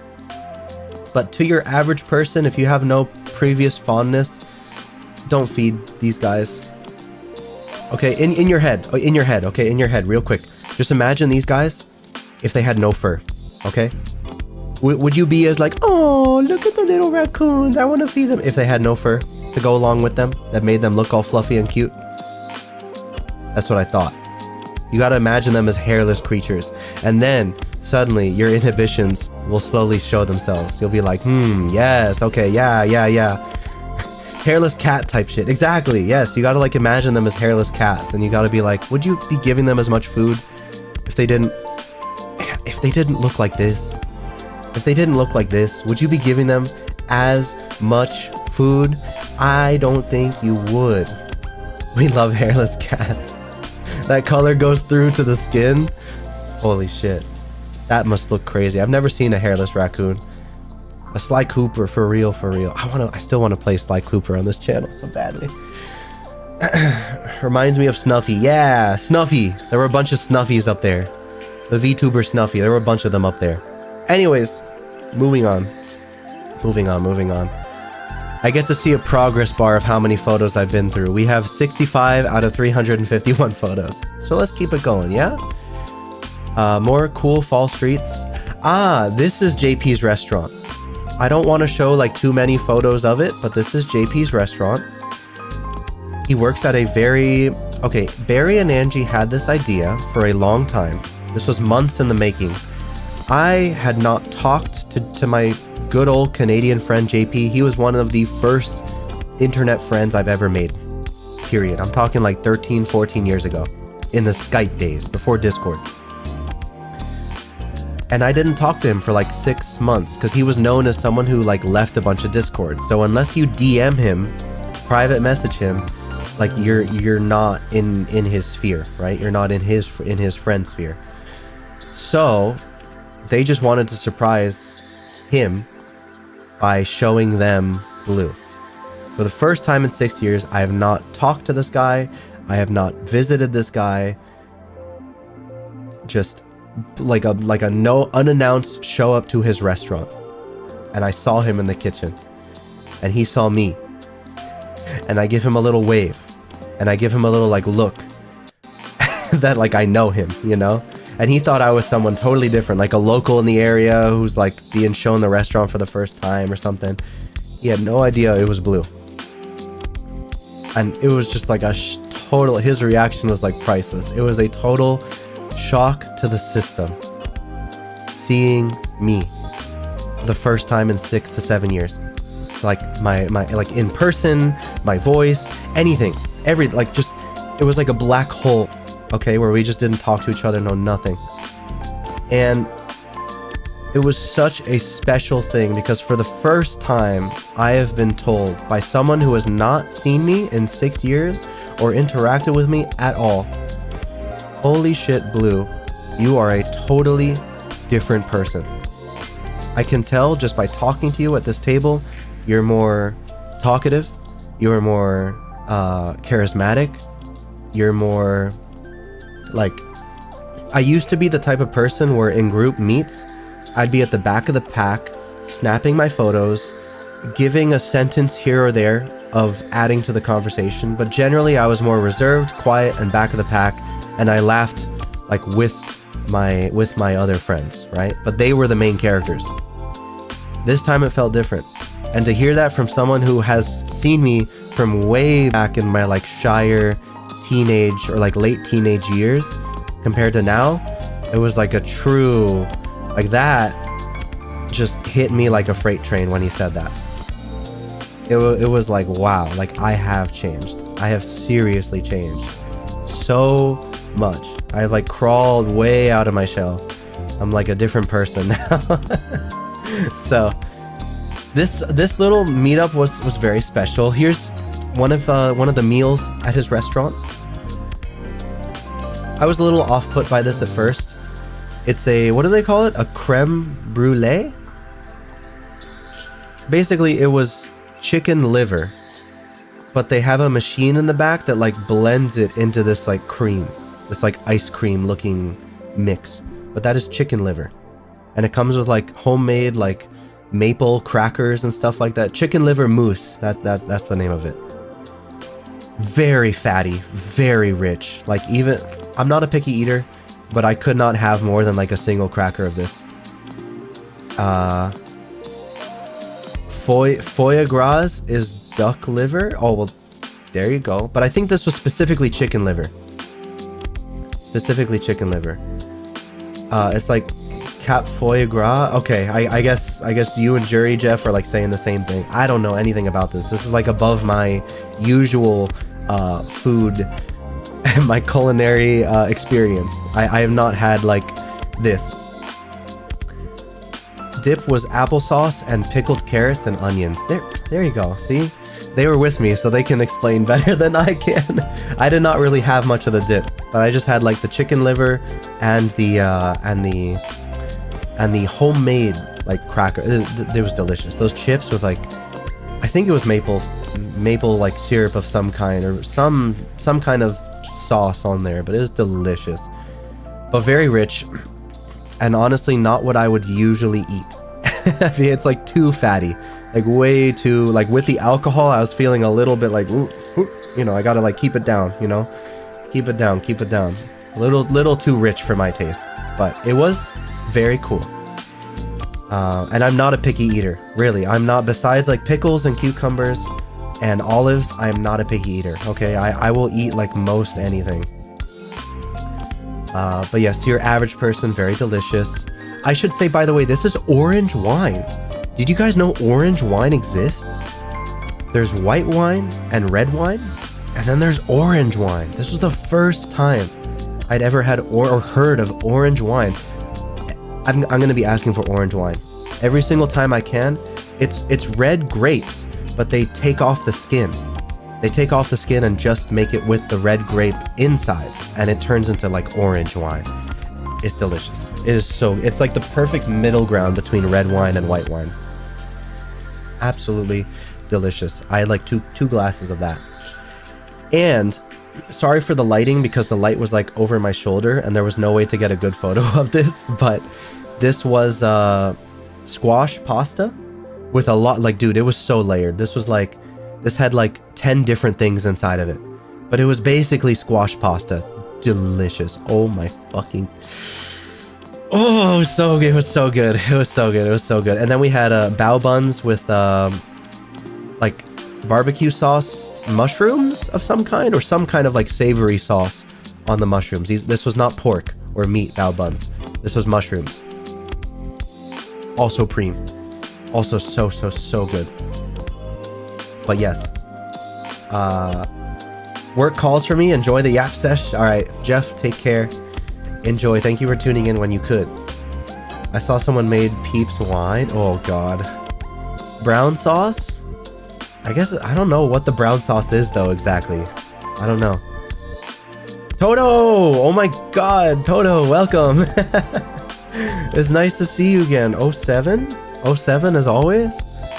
Damn. You've been about as busy as I have been traveling, haven't you? I mean, you're not traveling, but like you were, you know, moving and getting everything together. Oh my goodness. Welcome.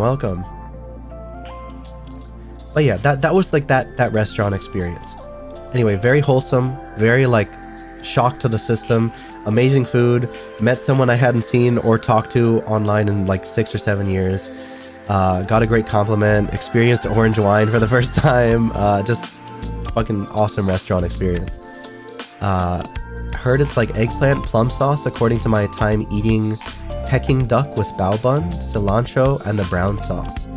Yeah, cilantro and the brown sauce was also there. Okay. Well, you know, this is not any place in particular, but I thought the neon lights were cool. This was a closed down like tattoo parlor for the night. If my time is correct, this is at 12:40. 12:40 in the morning. We're on the way back. So we're looking at like a very ominous cathedral here with like the backlighting and stuff here. I just wanted to take more fall vibes photos. It's all about the fall vibes. This is also something that I don't see very often in America. They have like these back alley streets where these are all like residential houses and apartments and stuff in the back, but they put their trash out in the back here. Where the trash, you know, the trash collector will come here and take everything. It's like a back alley, but like a shared back alley between everybody. I had not really seen this except in like some neighborhoods in America, but it's rare. Nowhere near me anyways. So I wanted to take a cool little photo of this. You finished building your setup this week? Once you get your internet installed, you'll be back for good. Yes, let's go, Toto. Back on the grind. Woo! Oh, thank you. Yeah, I had a wonderful trip. So I'm talking about it here. A&W. Guys, A&W. I did not realize A&W was like a fast food restaurant. For me, I only know about A&W from the actual like root beer. right? And even on their door handle here, like they're known for their root beer, right? That's all I know them for. I did not realize they have a fast food joint as well. That's apparently like very, like highly considered. Like it's like a well-known place. They have something like 600 locations in the United States. Not around me apparently, but they're around in America, and they're here in Montreal. And this is the PFK I'm talking about. It's not KFC, it's PFK. Congrats on the 200 juicers. The 200 Ceruleans. Thank you, Toto. Yeah, that was a sick milestone to get. Oh my gosh, I'm still like, it's still hard to believe. It has been feeling in general like more of a community is forming recently, and I'm very, very thankful and very happy for that. I've been saying this for like a little bit now, a few weeks now, that it's just, it's just very nice. It's just very nice. I won't go into like too, because I think I already like, did I talk about it before? Or am I planning to talk about, I don't know. Anyways, moving on. I don't want to be too scatterbrained. I have an objective here today. But here we have, you know, just on the way back to the hotel. This is right, the Notre Dame Cathedral is off to my right here where that scaffolding is. Just going down, again, like just, to me, looks so European. This looks like such a European street, and the fall vibes are in full bloom. Oh, look at that. This is 1:30 in the morning.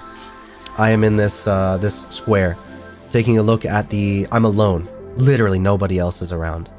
This is my favorite time to see cities, like when I am alone, 100%, and I get to see like the lights and everything. So this is the Notre Dame. Unfortunately, like half under renovation, I guess. One of the steeples, the spires. But that is that. This is again like dead quiet, but super, super modern plaza. Looks very, very pretty. I still don't know what these buildings are, but they look gorgeous at night. The BioShock building. And then a random office chair out on the street, you know? Oh, and then like a random toilet out on the street as well. And then a random couch out on the street as well. Like, I guess this is just like the standard in Montreal to like just throw your shit out on the street. Like, fuck, I guess it's the authentic Montreal experience. You just get to see a lot of trash, a lot of shitty furniture out on the street. It's lovely. These are the times of day where like no one else is walking on the street. It's unique. You saw an A&W in your town, but it's usually shared with a Taco Bell or a KFC. Was it a Long John Silver? I don't know, never went there before. Yeah, even in Canada, apparently they have those like conjoined fast food restaurants. It's true. Let's see here, another cool little alleyway here. More beautiful fall. This is like that same plaza, but during the day. You see how many people are here, and you see how special it is to me to see that at 1:30 in the morning when no one else is there. That's why. Oh, we went to L'Avenue. This was, oh my god, me and my mod derogatory having a little date here. Barry sitting across from me with our cool little boutique little drinks. Oh my god, I got a what was it called? An Irish coffee, and he got his like massive gigantic like bowl-sized latte. You're gonna KMS be right back. Oh, okay. All right. I'll see you in a bit when you're reincarnated, Barry. Yep. Me and my mod went on a little date here. We went on a little date here because he had me for the day. You can tell that Angie did not have me for this day. This was his day. So he took me to L'Avenue, which again, by the way, I should mention, sick that they just have a motorcycle hanging from the like, we basically sat like right underneath the motorcycle. It could have fallen on us at any moment, but it did not. So, oh, Ginja, welcome. Ebok, or Ebok, I should say Ebok, welcome. Ebok sounds odd. Sounds like not a word.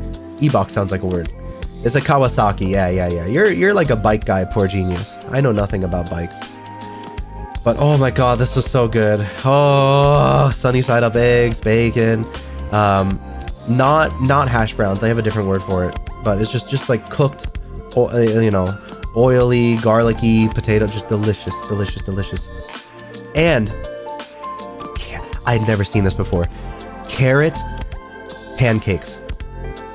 Like it's carrot cake with like the cream cheese on top and the little shreddings of actual carrots and the walnuts. Oh, dude. Oh, dude. Oh, dude. Too good. Too fucking good. So much sugar and energy for the rest of the day. But this was... I want this right now. I want this again right now. I need like a solid like this style pancake brunch again sometime soon. Fuck, man. Sugar rush, but like, oh, it's so good. It's so good. It's so good. I miss it. This meal I like legitimately miss, and I want it like once a week. Once a week, I want this style of meal. Holy crap. With like this type of drink, I want like an Irish coffee. This is sugar around the rim, by the way. This is sugar around the rim. Cinnamon on top. Ay. Fucking incredible. And this, by the way, is what their bathrooms look like.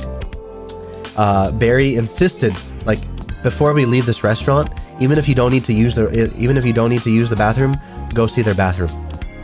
This is what it looks like. Not sure about it being breakfast food though. Well, this was for us. When was this taken? 12:40 p.m. So this was like brunch. This was brunch for us. It's like lunch and breakfast. So I think it's very much deserved for this time of day.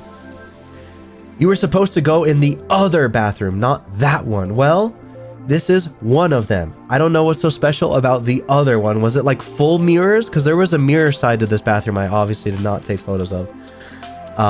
You're back and reincarnated now? Okay. Gotta burn the energy like mad to offset the calories. Absolute sugar rush. I know. It's all sorts of sugar rushy, but oh, it's so good. It's so good. It's so good.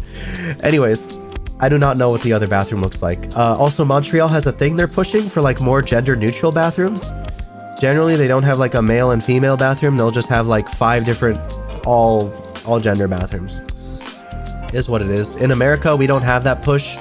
It's mainly during conventions. You'll see like they'll transform some bathrooms into like all gender bathrooms, but I've never seen it like out in the wild, like restaurants and I don't know, touristy places doing it or any of that stuff. But yeah, that's a Montreal thing. And then I feel like I should blow out my nose because I'm sounding particularly congested now.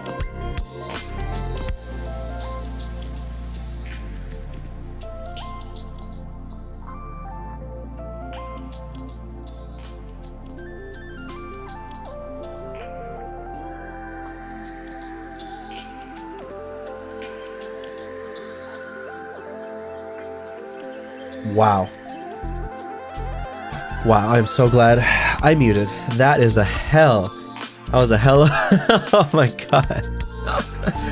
Hey Blue, it's been a minute. Dwidget, welcome. Or Dwigget. I still don't like Dwidget. Sounds better to me. Dwidget, what's up, man? What's up? It has been a while. The closest to all gender restroom I saw are those female, male, or handicap. Yeah, handicap bathrooms are like pretty mixed, right? Me and Mod Derogatory Barry decide to go out today to the artificial island of Montreal. There's like the island of Montreal, and then there's like a side one. Blew out the sugar demons. Yeah, exactly. You got it. The regular shenanigans. Oh, good. We like regular shenanigans around here. Well, we decided we're gonna go visit the artificial island. What they did with this island is that they built it out of the dirt that they dug out from the Montreal metro system. All of that dirt that they dug out, they built an artificial island with that dirt. Very clever. Called Jean Drapeau. There you go. The artificial island is called Jean Drapeau. But me and Mod Derogatory Barry decide to go on a little bike with using like Bixie bikes. They're local sort of like city bikes or like line. They have like the whole e-scooter and e-bike and like pedal bike rentable thing through the app. They have that going on in Montreal too. So you can do that. You can bike the Formula 1 track, the Montreal Formula 1 Grand Prix track. Like, look at that. Oh my god. This to me is also like one of the coolest experiences I had there. Just being able, like, it's the fuck, like, oh my god. Like, you're on the track. You're not just like walking around it. Like, you're biking it. You feel like you're moving on it. Like, and the fall colors were like so pure, and the sky was so blue. And as you can see here, you have like a view of the skyline in the distance. It is just absolute gorgeous. So you raced, right? I did try to get ahead of him. I did try to get ahead of my mod for one segment, but otherwise he was chilling. He was relaxing. Oh my god, but it was like so beautiful. Like, ooh, all the fall colors and everything. You can see like the skyline better off to the left here. Such a unique experience. Max Verstappen raced on this track just over the summer, okay? It's such a shame actually that they don't do this during the fall. Can you imagine like this on Formula 1 television, like these fall colors? Holy shit. Yeah, and the track, you can tell, not a crack in sight. Not a crack in sight on this track because it's a Formula 1 track. They take such good care of it. Unlike the actual streets of Montreal, which they have a pothole crisis apparently. Even more so than like your average American city. Much more in Montreal. This is smooth as can be. Smooth as can be. Wait, City Skylines does that where the dirt has to go somewhere? You don't just... What the... Really? I did not know that. I didn't know that. Interesting. But yeah, look, it's like you got the chicane and everything. Oh my god, it's so cool. It's so cool. Wow. I was in love. I was like, I wanted to go for 2 laps, but Barry insisted. Mod Derogatory insisted that we visit somewhere else and then go meet up with Angie because we were kind of on like a bit of a schedule. We couldn't do like another lap around, which is unfortunate, but there's always the next time. And as you can see, there were like speed bikers, like people that were always like zooming past us because they were seriously on this track to race and go fast and exercise on their extremely thin bikes. But just look at the, just, wow! Look at that! Oh, it's like vermilion. It's like so red. Wow, wow, wow, wow, wow, wow. Gorgeous. Absolutely gorgeous. Absolutely. Oh, and maximum speed 30 kilometers per hour. I should say that the road is divided in half like this because if you have a car, you can actually drive on this side. The bikes have this side on the left, the cars have this side on the right. But this sign definitely gets like removed or covered up during Formula 1 weekend because ain't no way. You gotta add an extra 0 there in kilometers for Formula 1 weekend. 300 kilometers maximum, okay? You gotta add that extra 0 for Formula 1 weekend. But yeah, just I wish I took a video of this. Unfortunately, I did not get any of this on my camera. On my soul quarter. This was only in photo form because I mean, believe it or not, it's kind of hard to bike one-handed. So yeah. Inside the artificial island, we have a casino. Yeah, there is a casino right in the middle of the island, in the middle of the Formula 1 track. Very fitting, right? Very fitting. I'm sure that's where they make a lot of their money. What's been said here? Those tracks are so well maintained. Been around Silverstone a couple times and it's impeccable. Well, Silverstone is like one of the crown, like the darling jewels of Formula 1. Silverstone is like, you don't ever get rid of Silverstone in a racing calendar. That is like, that has too much history to ever get rid of. That is like Montreal, or sorry, now I'm confused. Oh my god, now I'm confusing the names. Not Montreal. What's the name? Why am I forgetting? Why am I forgetting the name of this other like municipality right next to France? What's the name? Holy shit. It left my mind. What? Why can I not remember the name of the... It's like Mon something, but it's over in Europe. Monaco! That's it. I literally like... Or well, Monte Carlo is the name of the casino there, I think, right? Monaco. That's it. I like forgot about it. It's crazy. Erased from my brain. Yeah. No, I like... That would be another example of a track that does not leave the racing calendar. Is always there. Silverstone is like... It has that pedigree. Silverstone is awesome. It's also where they had that terrible crash. Just like 1 year ago. No one got like hurt. But what was it? Zhou Guan Yu? Or something like that? The Alfa Romeo guy like spun ridiculously on the very first turn of Silverstone. Like in the 2023 year, I think. But yeah, anyways, this is the casino. They have these cute little charging orbs that I never saw anyone use, but you can like put your phone here to charge, I guess, while you gamble away your life savings on the slot machines. And this is what the interior looked like, yeah? In Canada, they're a little bit more... They don't like you taking photos as much as like an American casino. American casinos are way more chill about it because like in Vegas, it's very touristy, it's part of the vibe, everything. But here, if they see you with like, you know, just doing this and like video recording everything, if you're next to someone, they'll probably tell you to like put your phone away. That kind of thing. So I tried to like sneak as many photos as I could. We have a very ample virtual lady dealing virtual blackjack at the little virtual table here. But as you can tell, unfortunately, this casino is padded with so many slot machines. There were not a ton of like actual tables like over here. Not a ton of real tables, which was unfortunate. It was mainly like so much of this, like way more than your average casino. Like percentage wise, it was probably like 90% slot machines. It was kind of not my thing. I'm not a slots guy because I just know that they go there to take your money. They like, it's just a you're just shooting money away bit by bit. Never mind the high limit slot machines. That's even worse. We won't even get into that. I go to casinos to play on like actual tables. Or like, you know, maybe video blackjack is kind of fun too, but I like to play at actual tables. And so we did do that.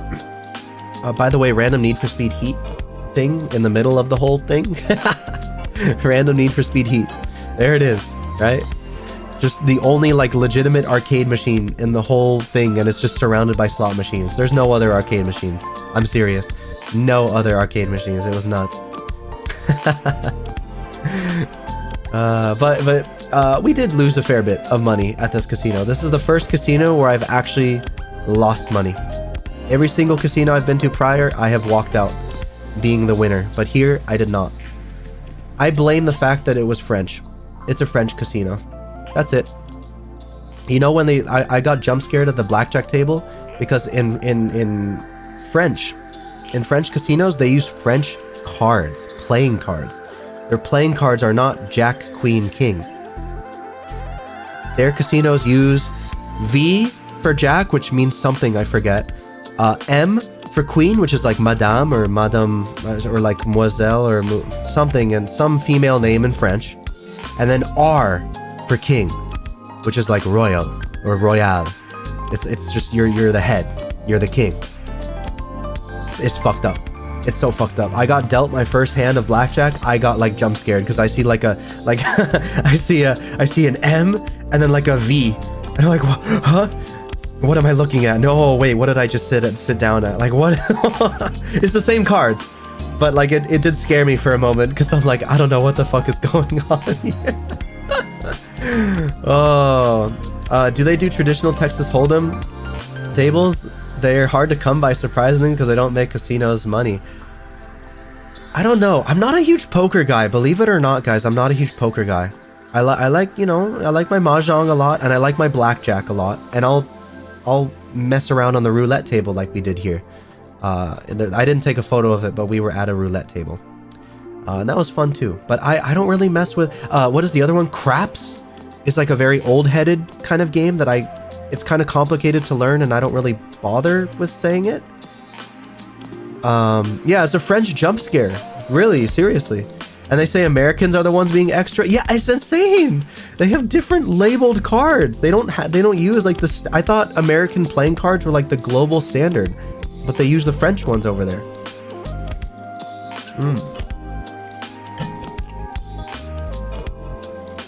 Your uncle always goes to a landlocked casino instead of the boardwalk for that reason. Interesting. Interesting. Picking and choosing your casinos, eh? Well, that's good to not meander around too much, because if you go to a casino regularly to gamble, you get like a extra player status. Like drinks are more like on the house, and like, you know, they give you stuff because you give them money. They treat you more like a regular. I guess it's a Quebec thing. Could be. Hey guys, hey Quebecois out there, you notice I'm saying Quebec now, like on the regular, like by default I'm no longer saying Quebec. Aren't you guys proud? Aren't you guys happy? Anyways, after the casino, we're going to meet Angie, because she just got out of work. So me and Barry, you know, we're just looking at the city, looking at these cool ass buildings up close. Bro is learning, I'm so proud. Yay! Okay, we got 2 more hours. I got 2 more hours to get through all these photos. We are 100 out of 351. So I'm gonna zoom through these a little bit quicker now, okay? Beautiful photos, very fall-like. Love it, love it, love it. We get into this like giant shopping mall that's like 5 stories tall. Very gorgeous. They have a amazing they have a, did I take a bunch of, I didn't take photos of it, unfortunately, besides this entry area. It's called the Timeout Market, and notice it says Montreal. Timeout Market is like everywhere around the world, apparently. They have a Timeout Market in various cities, where it's like the best, you have to be like qualified. It's a food court, but only like fancy, good food, especially from the area. So you have to be qualified to set up shop here. You cannot just be like a Burger King that sets up here. No. You gotta be like a relatively well-known local burger place to set up in these places. Very, very cool. High-end food court. I like this. We didn't eat here because we had other food plans after the fact, but I could have grabbed a bite from here for sure. And they had an arcade area here. I learned some funny things about my friend. My friends, plural, on this trip, okay? Shall I expose it to the world? I learned that Barry is afraid of heights. So he cannot look over this photo. He did not want to look over that balcony and look down. It made him like weak in the knees. That's his weakness. I now know what makes him weak. And then Angie, I discovered from the Schwartz visit earlier, does not eat crust, or she doesn't like her crust. Something you only discover when you something you only discover when like you meet people in person, because they just put like crust to the side of their plate, and I just like look at that. I'm like, do you not like crust? what's going on over here? It's too funny. The mall looks like one of yours. I mean, a lot of malls look very similar. Let's be honest. You're getting exposed today, Barry. All the Quebecois are getting exposed today. Barry absolutely annihilated me at this wacky ass curved air hockey table. He was like a top-notch goalie. Every single time like my puck would get near the thing, he's just like boom, and then hit it back towards me. But I've never seen a curved air hockey table like this in my life, so I had to take a photo of it. It was quite cool. Next photo. We're on the way out. This is more like the underground mall, I think. Montreal has like a whole underground mall section, and it's like very high-end luxury stuff a lot of the time, so this part looks very pretty. Very deep mall as well, as you can tell. And Budweiser. Dude, they have so much. This was crazy. There must have been like a stadium nearby that a bunch of hockey players go to, because holy shit, look. These advertisements are like 3 times the height, each one, of like your average human. Look at how short the humans are compared to these advertisements. It's just like the corridor of Budweiser. It's like red, very red and white. Et le Bud. Officiel des buts del something. Brasil au Quebec. Quebec. Crazy. Crazy, crazy. I did not realize. Oh my god. And then this word, guys, how do you say this word? How do you say this word? Ceruleans, how do you say this word? Because they wanted to trip me up when I just visited. They're like, Blue, how do you say this word? How do you say this word?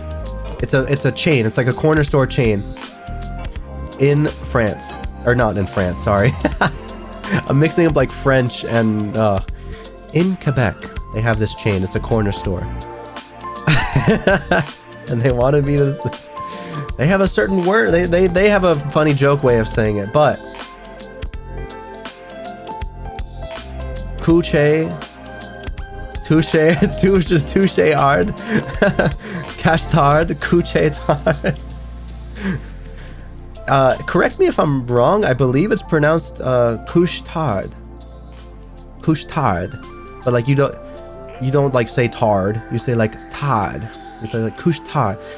Okay, well there you go. Barry's saying it the way they wanted me to say it. That's their joke. But it's couche tard. With like a softie. It's not like couche-tard. It's couche-tard. Couche-tard. With a softie. Anyways, that's where you can buy your Budweiser. And that's like the gigantic Metro ad for Budweiser that I was like shocked by.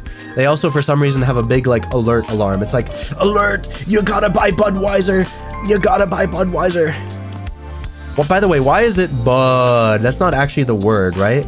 Like if you buy a can of Budweiser, it's not actually Bud, I hope. Is that just like for the sports bros? Is that just for the sports bros? I don't know. Like even on here, it's like it le bud.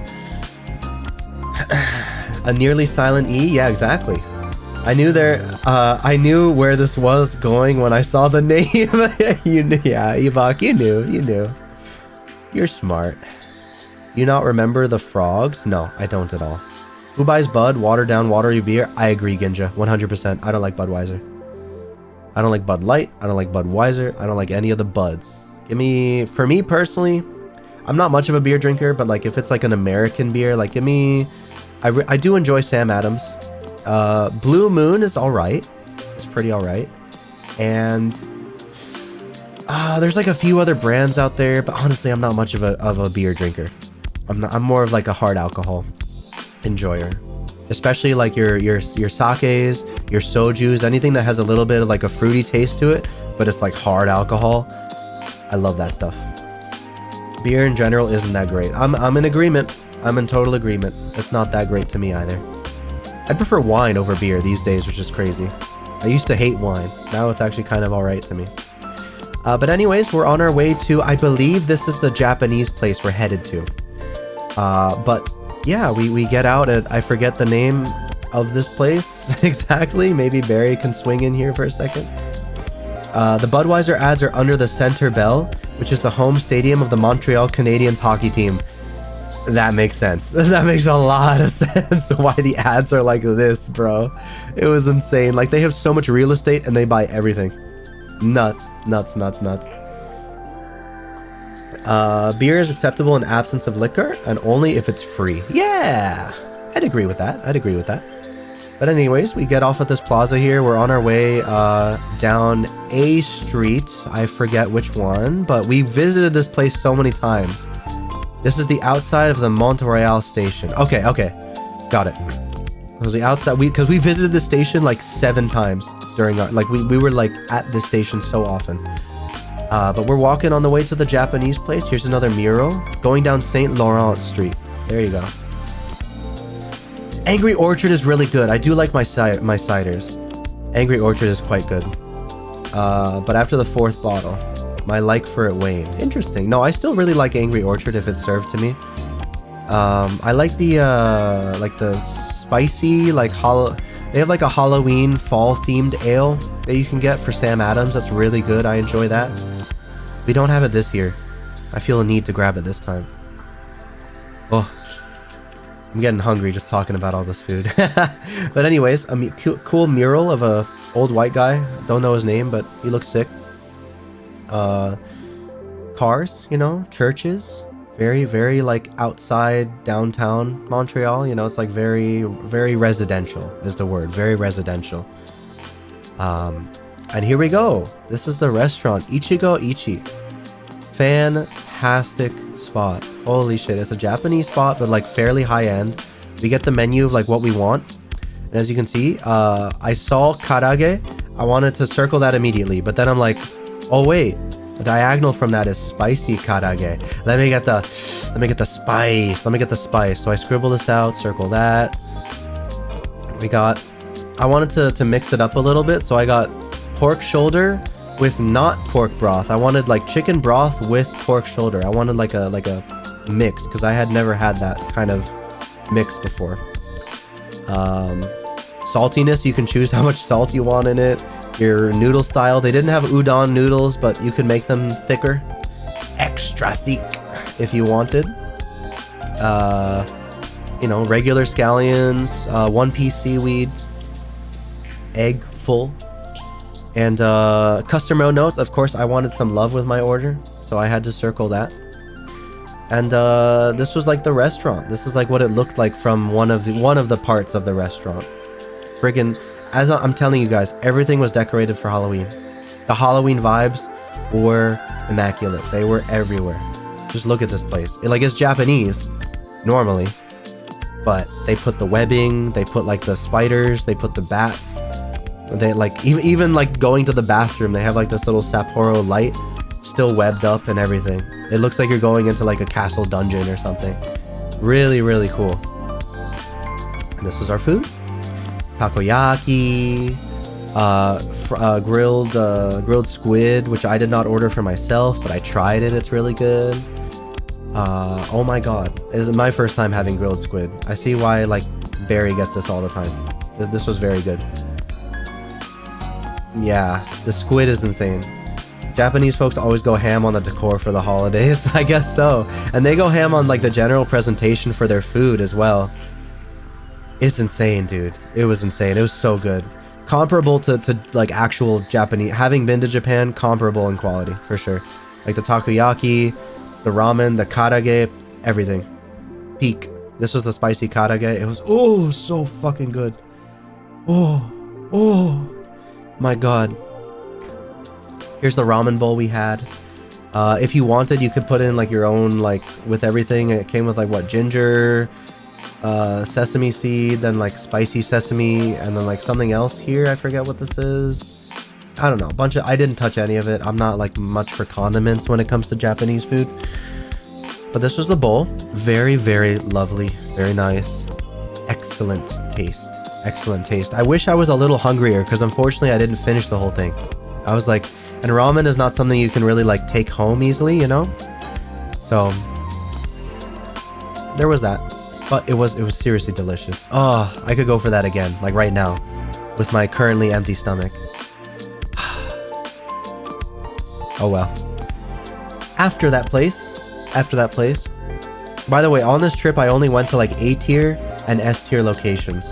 How's the broth? I mean, it's just delicious. I'm not much of like a food connoisseur. I think that's what people like misunderstand about me.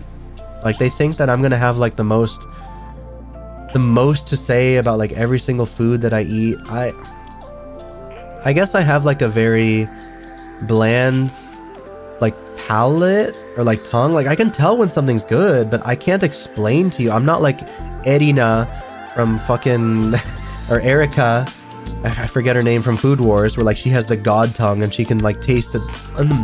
Okay, I can tell that the salt has been added like 3/4 of the way into the process, and it's been boiled for about 2 minutes, and they added like this very exotic creature into the mix, and like is that a hint of like this exotic spice that no one's ever heard of? Oh yeah, it's in there, right? I'm not that kind of guy. It's just good food. Like it was just really, really fucking good food. Very, very good food. And that's all I can really say about it. There's nothing to complain about in the broth. It was just nice, oily, nice and salty. I selected like regular salt. Nothing too like, you know, nothing too powerful. It's just good. Delicious stuff. And then we walk home. Oh no, we don't walk home. I forgot. After this, we went to the The Garden of Lights. Bro, how can you trust her tongue? Fried rice blew her clothes off. Hey, don't talk shit about my Food Wars characters, man. Food Wars is still like one of my favorite animes of all time. It's so good. It's so good. I love that show. I watched that in college, so like for some reason it just means a lot more to me than like your average show, even if it falls flat in like the very final season. Such a fun show. Anyways, we go to the what is it? You'll get a better photo of this later, but we go to the dome, the Olympic Dome. Montreal has an Olympic dome, an Olympic stadium. That's like one of its icons right there. But we'll see more of that later. Right next to it is like the Garden of Lights show. I don't know what what it was actually called. But I would call it like the Garden of Lights, because it's their usual like Montreal garden, but they've lit it up. They've put a lot of like speakers and fancy visual elements into it. And like, look here. I mean, just look at this. It's fucking crazy. You have the old mystical wise trees here. They underlit these trees very purposely, very specifically to look like they have faces on them. It's so funny. Like, look at this one in the back. Look at this guy. Look at this guy. And look at this guy right here. It's like they knew what they were doing when they underlit these trees. Red versus blue. Yeah. No, not the old Smosh Food War. No, the anime Food War. It's oh my god, I'm forgetting the name.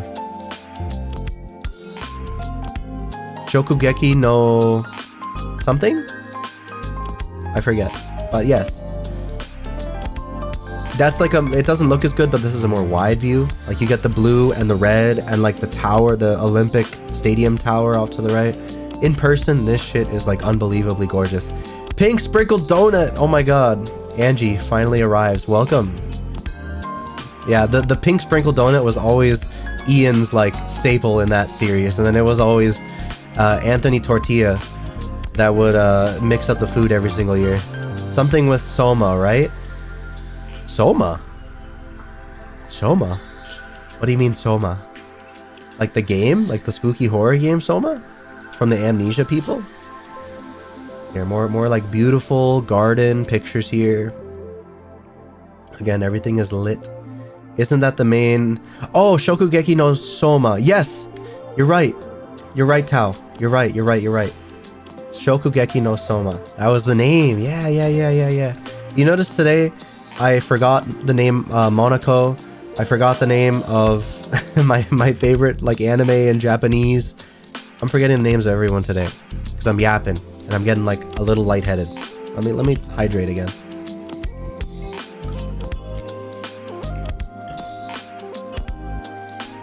Like, look at this. It's so pretty. So many lights they shine on these. And it's all like moving, and they get like, it's an audio visual experience too. They got all sorts of like speakers playing. Like what you can do here is like the girl is going up to this orb and she was like howling like a wolf. She's like, "Arr!" And then you would hear like in the actual speaker system, like a deeper, more reverberant, echoed like wolf. Arr! It's like, and then the lights change according to which station. There were like 7 or 8 of these stations all along, and you could change the colors of the lights, and it would play back what you speak into the thing. It was a cool setup. Really cool setup. Audio visual. The whole thing is audio visual. Anthony Tortilla. I mean, that's what I call him. I know it's like Padilla or something, but he's Anthony Tortilla in my heart. In my heart. Kind of have that vibe from the game Nobody Wants to Die. I want to play that game really badly. I have seen that game. I'm waiting to buy it though at some point. It's a short little narrative cyberpunk experience. But yeah, there's a little garden outside. Like this garden has like the Japanese garden, the Chinese garden, and like the indigenous, like the native Canadians or like native Quebecois from the area before the settlers came in. So they have 3 different gardens, and we went through all of them. This was cool because like all of their projections move. Like this water was like flowing down the rock. These trees here These are like just like bushes or something, but they actually animate the moving like leaves, like pine trees and stuff like that. And like all this water like shimmers. Is very cool in motion. Very, very cool in motion. They have like just straight up like, dude, these are like tatami rooms and everything, like with individual doors, and like this is a whole villa, you know, with like a full-on Japanese garden outside of it. It's gorgeous, gorgeous, gorgeous. They had a whole koi pond, like that. And again, all this stuff moves. This was a little like Japanese pavilion inside of the field where like you could, over here they were selling like little cakes and buns and stuff like that. And they were like cooking them in the back here. But we did not grab anything. We were on a mission. And also like totally full from the Japanese place just prior. So like snacks were not, snacks were not our priority. More cool showcases. We're getting more into like the indigenous populations showcase. Look at this. It looks like the apocalypse. It's like you got this like trees and stuff inside, but like this glowing mist around the outside. Super, super cool. More underlit trees. This is one of my favorite photos just because of like my framing of it and the blending of like colors. Like you have like the blue quadrant, the white quadrant, the green quadrant in the top left, and like the fall vibes in like the top right. This is seriously like one of my favorite photos from the entire trip. It's so cool. Super, super cool.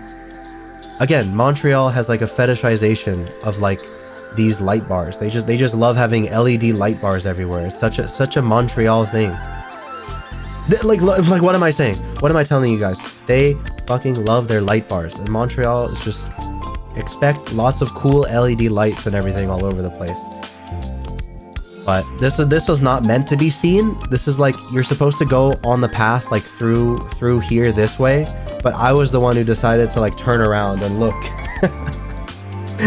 and then see like they just strapped to the back of the trees the light bars. Yeah, colors. It's also a very John Wick thing. Speaking of which, poor genius. A lot of John Wick was filmed in Montreal, and I will get to that in a moment. There will be like a couple photos. Look at this. The bowl photo. Doesn't this look like insane? Barry was always commenting like how just absolutely insane this photo looks. Like, it's like a singing bowl. It's like a meditation bowl. Inside the bowl are like these sparkling mirror lights that they refract the light everywhere, and you can see that in the photo.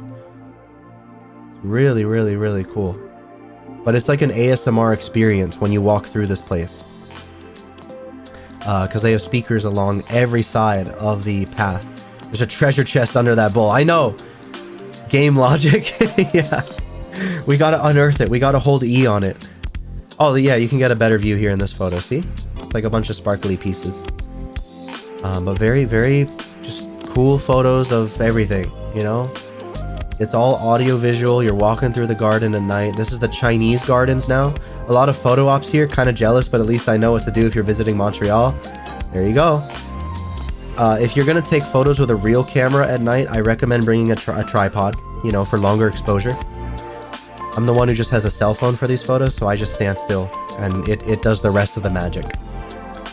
But, yeah. There's like the Chinese gardens. The first part, just the first part. And then this is like the main attraction. Holy shit. Look at this. Look at this. Like, look at the bridges they built.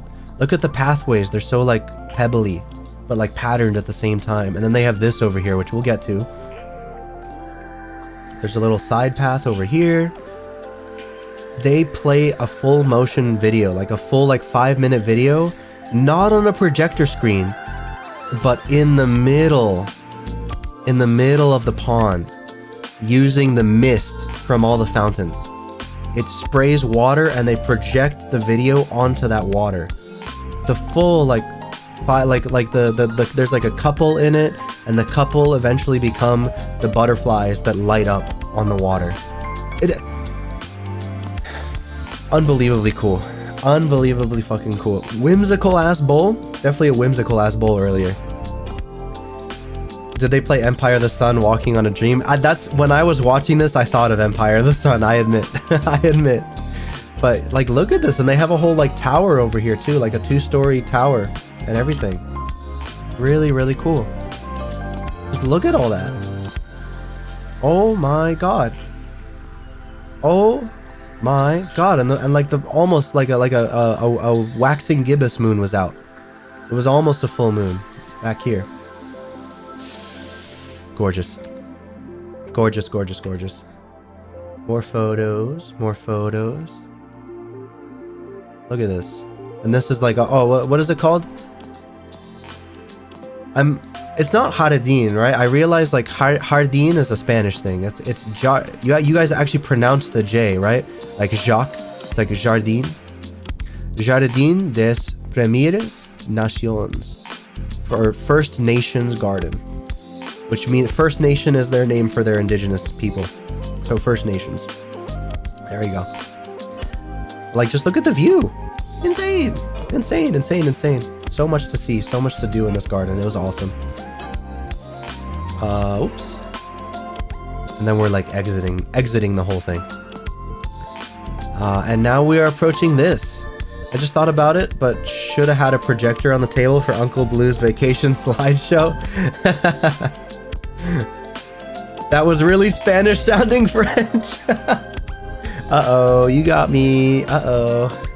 Someone who only knows how to pronounce Spanish well, but no other language. Maybe Japanese. To a degree, I can pronounce Japanese pretty well, but...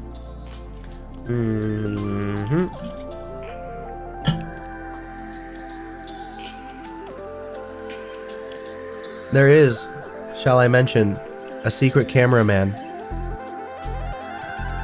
Oh, Artistic Man, welcome. Welcome, welcome. There is actually a, shall I move this out of the way for a second? We have a cameraman. We have a secret cameraman behind the scenes. Look at this. He's also the DJ. He's also doubling as the DJ. He has been responsible for what you guys see this entire time. What do you think about that?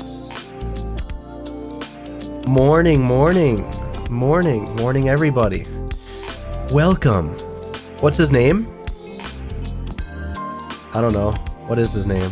What did the Ceruleans want to name him, huh? What's this guy's name? Give this guy a name.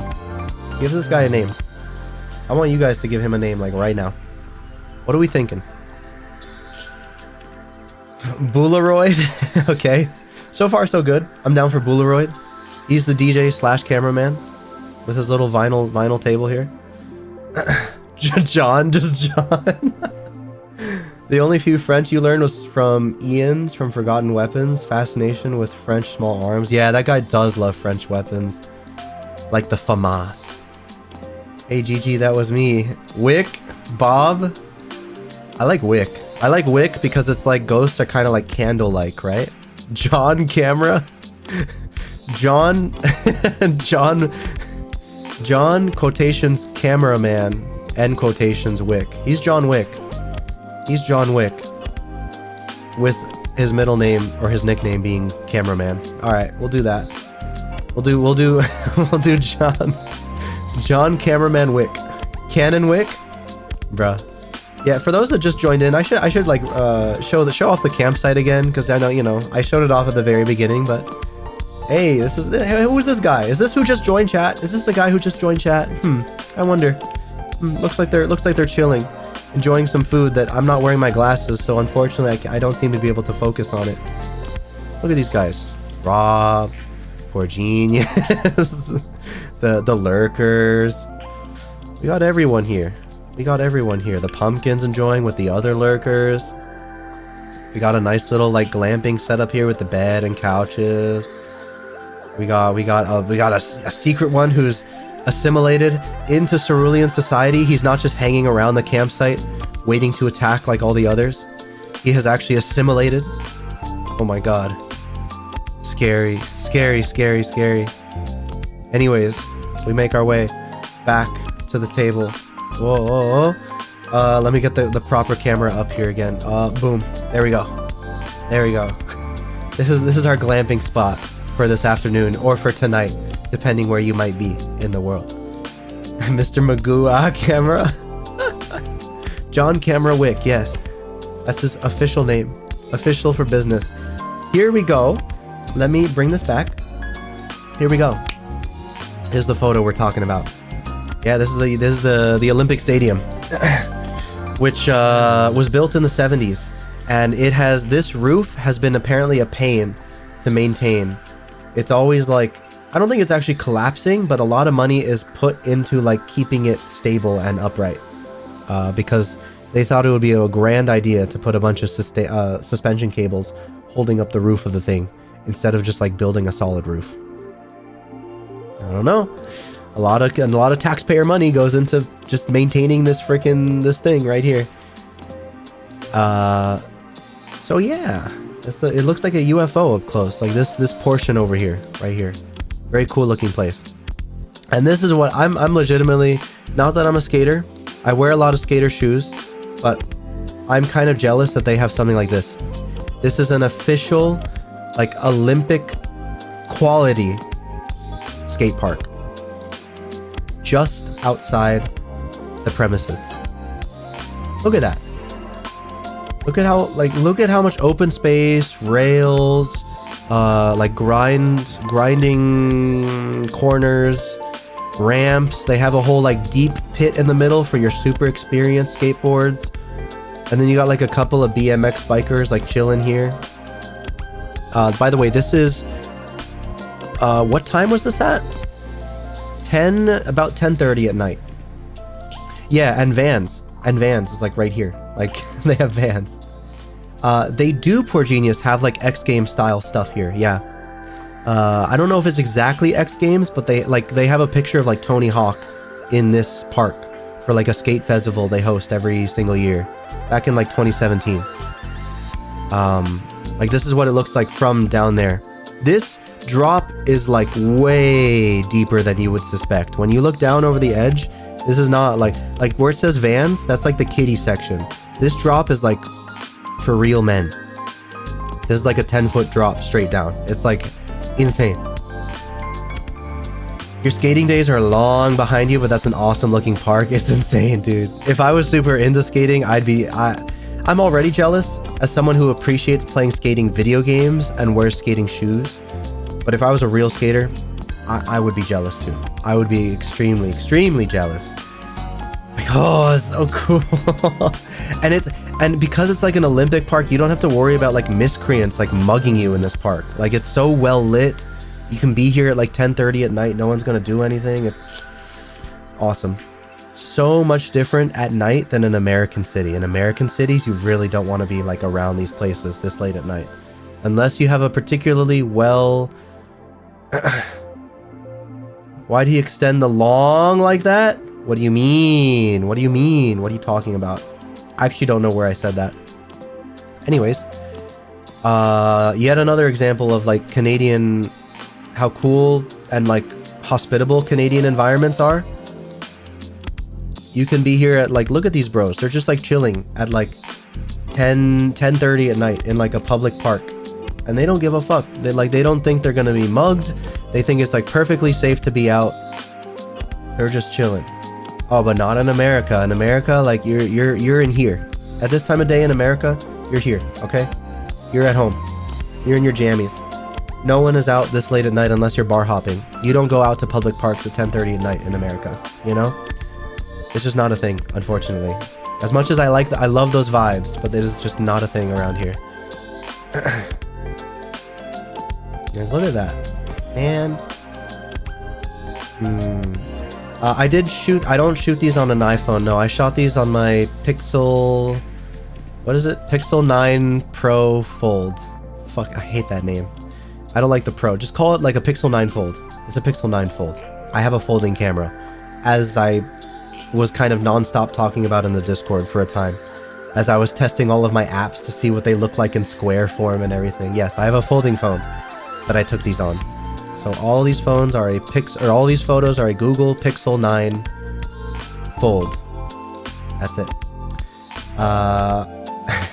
My friend and I did that in Germany, just eating pizza at a park at night. Oh, that sounds so good, Tao. Yeah, I would love that too. I would love that too. Here, more and more, like just photos of the ramp leaving the premises. Just fall vibes all around. Just look at like all the trees are like 3 weeks ahead of us. I get to have like an extra like week of fall because I was in Canada in advance. I come back here to America and like our fall is like 45% of the way there. It's like there's still a fair amount of green on the trees, you know? Okay, maybe like 50 to 60%, but like it's not like Canada, it's like 100% in fall, you know? Call it PP Fold or Folding PP9. Well, those are great names for my phone. Thank you, Artistic Man. I'm gonna use that in the future and say I love my Google PP Fold. Fuck. Okay, because on iPhone, every photo you take records a small snippet of video. Oh no, I don't like those, poor genius. I don't like those. I don't like this. Because also when you transfer those photos, it transfers like a miniature video and a photo, and it like, if you send it to other people, it'll sell, yeah, it's like live photos they call it. And if you transfer it to other people that are like on Android, it'll send you like the photo and like the video that goes with it. It doesn't as seamlessly integrate as if you just own an iPhone. If you just own an iPhone, you can send the photo and it sends it as like a live video / photo kind of thing combined. It's beautiful, but I don't know. I don't like the live photo gimmick. I don't like having extra videos on my photos. I just want photos. If I decide to take a video, I will take a video, you know? I'm not about it, but it is neat. It is neat to see. Live photos suck, to be honest. I just want to take a picture, man. Yeah, exactly. I just want to take a photo. And if I want to take a video, I'll have a video, you know?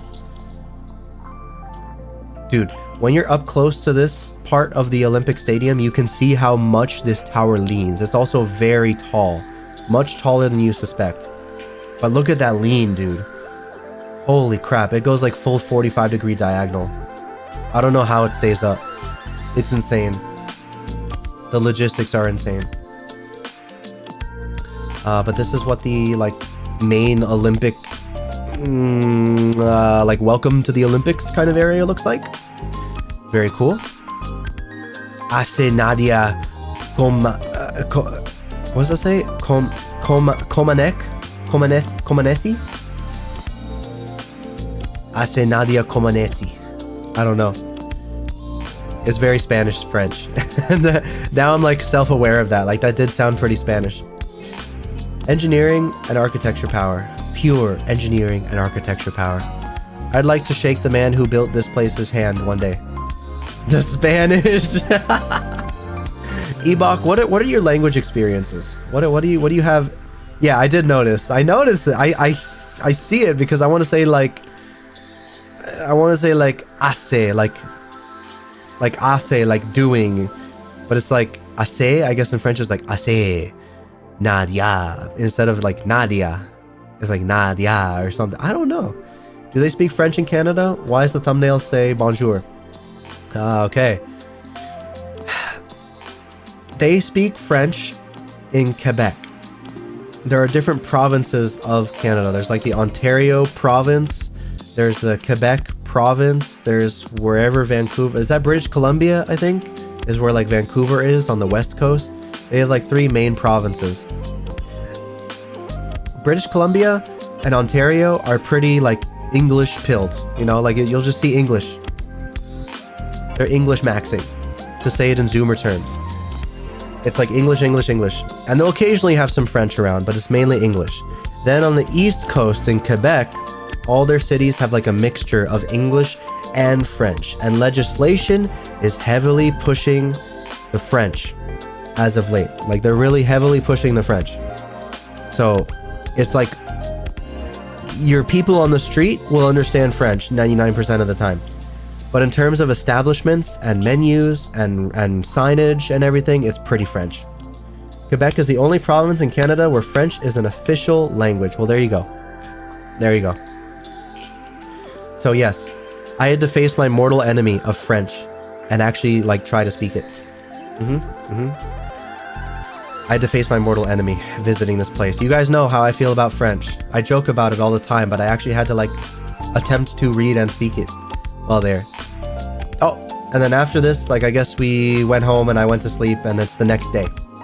I think this was my day alone because I like got up. I was super lazy that day. I'm like, wow, we've done so much the past couple days. Barry and Angie are like at home. Or sorry, they're working today. Let me sleep until like 3 o'clock. And I get out of the hotel at like 4:30. So as you can already tell, it's like late afternoon. But I'm on my way just to like do my own little exploring for the day. Canada has like its own little love sign like every other major city. Except I thought this hotel was famous because it's like Le Hotel de Montreal, you know? But no, it's apparently just like a normal normal hotel. It's just they advertised it as being fancier, I guess. I don't know. More cool like architecture photos, ivy and stuff. French is technically the second language of Canada, but most provinces, yeah, it's complicated. It's very complicated. And a bit too patriotic for the language. Red light district? No, I did not. I don't think I went to a red light district of any kind. I don't think. Unless I'm just misremembering. Here we have like the main downtown of Montreal, where like the tallest skyscrapers are. Joke's on you, it's actually a love hotel. Is it actually? I'd believe it. I'd believe it. But I don't know. I didn't look into it. I just heard it like it's not a touristy thing, so therefore it's like it's not like a historical hotel or anything like that. Anyways, a beautiful little park plaza thing going on here. I mean, just look at this gorgeous, like, oh, a lovely, lovely, lovely. Oh, Montreal also has like these electronic signs that we don't really have these here. We have these on like highways nowadays. There's some highways like beltways that'll put these signs up, but we don't see like these as like our normal signage on like your average city street, you know? We still do like just manual printing on sheet metal and like post it onto the thing kind of sign.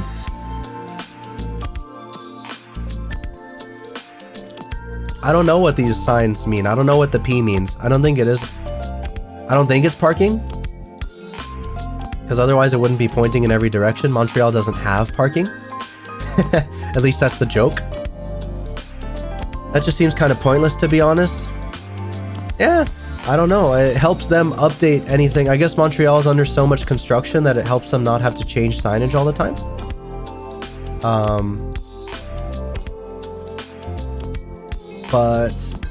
And how often do they change the street name? Do they close down the street on certain hours? I don't know. I seriously don't know. Seriously don't know. Couldn't tell you. There's another, like, this looked like very spooky font. The Metropolitain. But I don't know if it's like Square Victoria, but it's also in like very spooky font. I'm going to assume that's for the holidays, but I don't know. Maybe that's like all year round. It went down into somewhere. I'm guessing it's a metro. But I don't know for sure. I didn't go down. I just wanted to chill around the park for a while and take pretty photos like this, you know, just have like the fall foliage and everything. More buildings through the foliage. This is one of their like main parks. They have a cathedral, as you can tell, like right off to the side here.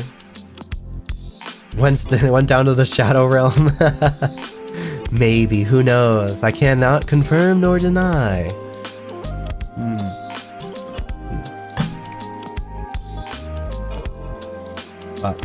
There's this. We're on our way to like meet, or I'm on my way to basically like meet Angie. So taking pictures of like the office buildings around. Oh, we stopped by a cafe called Cafe Olimpico. Actually, their logo's right here. Does that say open the night? Does that actually say open the night? Does that really say that? Or am I just open the night? Open the night. Okay, Cafe Olimpico. Great. Yes, yes, hydrate motion number 10. That was hydrate motion number 10.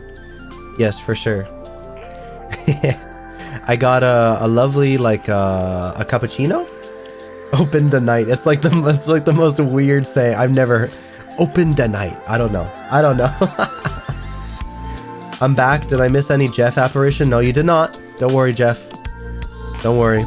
But from this cafe, I think Angie ordered just like a coffee or something, but I got a cafe latte, and I got a pera ricotta, which is like a cream cheese like little, you know, refrigerated dessert with like what is it, granulated sugar on top and everything like that, or confectionery sugar, and it had like, it's cream cheese and pear in the middle.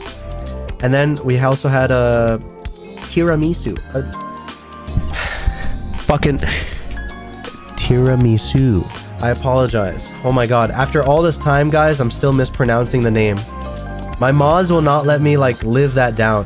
They still make fun of the fact that I say tiramisu instead of tiramisu, like slightly off mispronunciation, but they just they just hammer me with it. So we had one of these at the bottom too. This is like the best one I've ever had. This one was phenomenal. Holy shit. Like if I could buy like 4 of these, I would have. Oh, taking me back to Uganda Knuckles days. Open the night. Man, what? Did you tell me what your languages are? I don't think you actually said, Ebok, what are your main languages? I'm curious, like, how do you know so much about like how French should sound? Do you speak French, or are you just shame? No. I took a photo of a college here that's in the area of Montreal. It's like one of their main colleges, I believe. I'm not sure what the name is. Perhaps Barry or Angie, if they're here, can help me out. But it's just one of their colleges known for... Actually, is this that college? I don't know. There's a college that's known for like its medical stuff, but I don't know if this is Dawson College. That's it. There's one college, no, it's McGill. McGill is the other one that's like well known for its medical stuff. A lot of like medical students. It's like 35% from abroad or something like that. No, not Hopkins. McGill is a university. Yeah, exactly. This is the most popular English college. There you go. More like, you know, more low key, but still a good education. Anyway, I forgot. This was Barry's birthday. Barry Mod Derogatory's birthday. I got to meet the fam. I got to meet Barry and his family and his friends, and I got to meet Angie and her family. Oh my god. Don't worry, there's no like selfie photos here. I just have photos of the food. Holy hell. This pizza was legit. Happy birthday, Mod. Yeah, everyone wish Mod a happy birthday. Not Barry. Don't say Barry. Wish Mod a very happy birthday. It was awesome. It was very, very, very sweet getting to like see a lot of other people for the first time too, including you may have already wished it. Yes, Jeff may have been sitting at this table. Okay, all right, you're gonna do it again. Don't worry, Barry. You'll get reincarnated again and you'll come back. I believe. Yeah. And also gifted a very epic gift, yes, which I have a photo of, but I'm not going to show that on stream here. Anyways, I had my little cocktail, my little Negroni, and my pizza and stuff like that. Delicious. Oh, hand reveal? Hand reveal for certain other folk. Perhaps a Jeff hand reveal is somewhere in this photo. Yeah, no gift docs, exactly. No gift docs. No, but this is seriously like delicious. Oh my god. Okay. And I already, if Jury was here, I know what she'd be saying. She'd be like, oh my god, is that you make fun of me for using a fork and knife on my pizza all the time, and like here you are using a fork and knife for your pizza. Look. When it comes to the fancy pizzas, they cut them up in like quadrants, and they don't even fully cut them up. They don't cut them through. They just like give them like a mild crease to let you know, okay? So you are supposed to take it apart. You're not gonna stick a whole quadrant, you're not gonna rip it apart and stick a whole quadrant of pizza in your mouth. You do actually need to like cut this pizza, yeah? Does my agency allow hand reveal?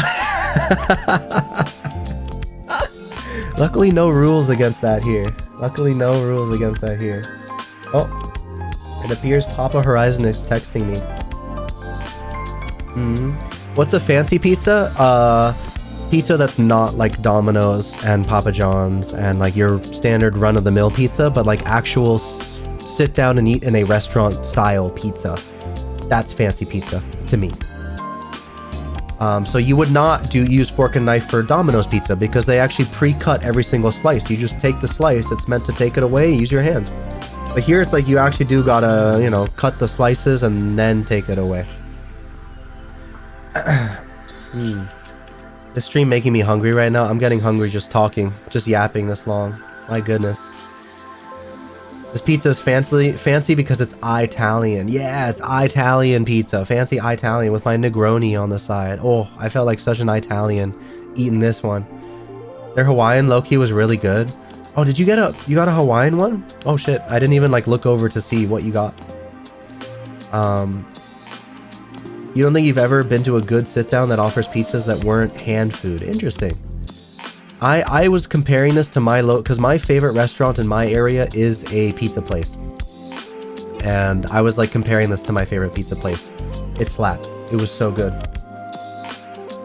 Well, let me text back Papa Horizon since he's texting me here.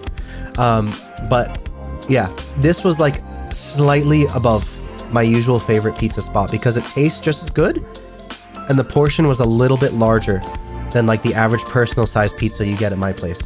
So this one actually won out slightly, but very, very good and a great birthday. Barry, mod derogatory. Excellent birthday spot. Very appreciative that you guys have been taking me to, you guys have been seeing the food I've been eating. These are all Barry and Angie's ideas to go to these places. I have no say in this. I mean, I would have a say if I wanted to, but like I didn't. I just let them take care of it because everything we went to was A tier and above. A tier and above. Insane. Oh, here's us vibing with like whatever fighting game happened to be on my Steam Deck at the time. Me and mysterious people, including mod derogatory, went back to the loft and we're playing like some Shit Fighter 6. Because it just happened to be installed on the thing. But, you know, it's alright. The game is alright. I lied. I kind of baited him by saying I had KOF installed on my Steam Deck, KOF 15. It turns out I had a storage issue on my Steam Deck recently. And I ended up kind of like reinstalling everything on my Steam Deck, and I forgot that like a lot of stuff was not properly reinstalled after that data issue on my Steam Deck. So it took like the entirety of the PlayStation to reinstall KOF 15, and by then Barry's like, all right, I'm sleepy, I'm gonna go back now. We played a lot of DOA 6 though. That was very fun. Yeah, no, it just gets blurred out. I'm too lazy for stickers this time. I'm way too lazy for stickers. Again, I'm trying to treat this as like a very casual stream. I did not prepare like an insane amount for this thing. I just wanted to talk about it for a little bit.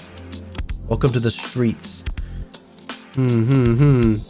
Oh, here, there's Burger King. That's what it looks like in Montreal, in Quebec. In Quebec. La Maison du Whopper. There you go. They have to include this, otherwise they can't do business as Burger King. It's too English. So they had to put La Maison du Whopper. Now look at this. Boissons, accompagnements, petites, dossures, trios, free... Your French is so scuffed. Look, actual French people would say that about Quebecois French. So like it's a two-way street, buddy.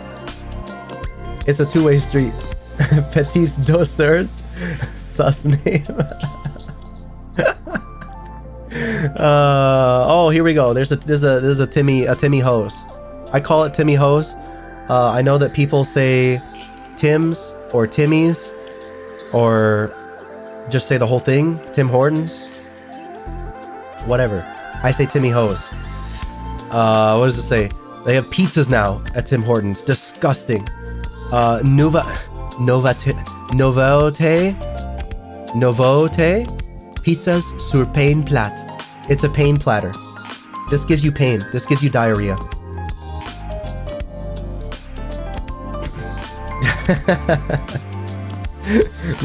Oh, I know it's scuffed in France too. Oh, I know. Pizzas at Timmy's? Yes, pizzas at Timmy's. They're serving it. Diarrhea on a plate right here. If people are saying they're nasty, it just imagine Dunkin' Donuts tried to do pizza. Like it just no. But this stuff is pretty good. I had the maple topped cream donut. This was delicious. Oh. They still have good donuts, I admit. They're good. Oh.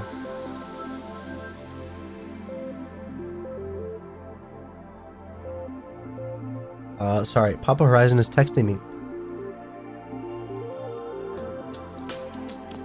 Okay, sounds good. I do still need to be out of here in an hour, so I'm gonna try and wrap this up. We're like 2/3 of the way there. We're good. This is the other Montreal station, Berry-UQAM. This is like one of the main like central stations. I learned, as people were very adamantly telling me, such as Angie, that someone recreated this station in Counter-Strike as a map, a playable map in Counter-Strike back in like 2012, 2013, and it got a lot of like negative press from like the city told him to stop working on it and like sued him for it. Basically it just, didn't. Counter-Strike maps in real-world locations don't really go hand in hand for vibes, for like selling a city, you know what I mean? Because you're like shooting terrorists on like on a subway car, No, it's not 1.6. No, this was in CS:GO. In CS:GO, somebody actually made this map.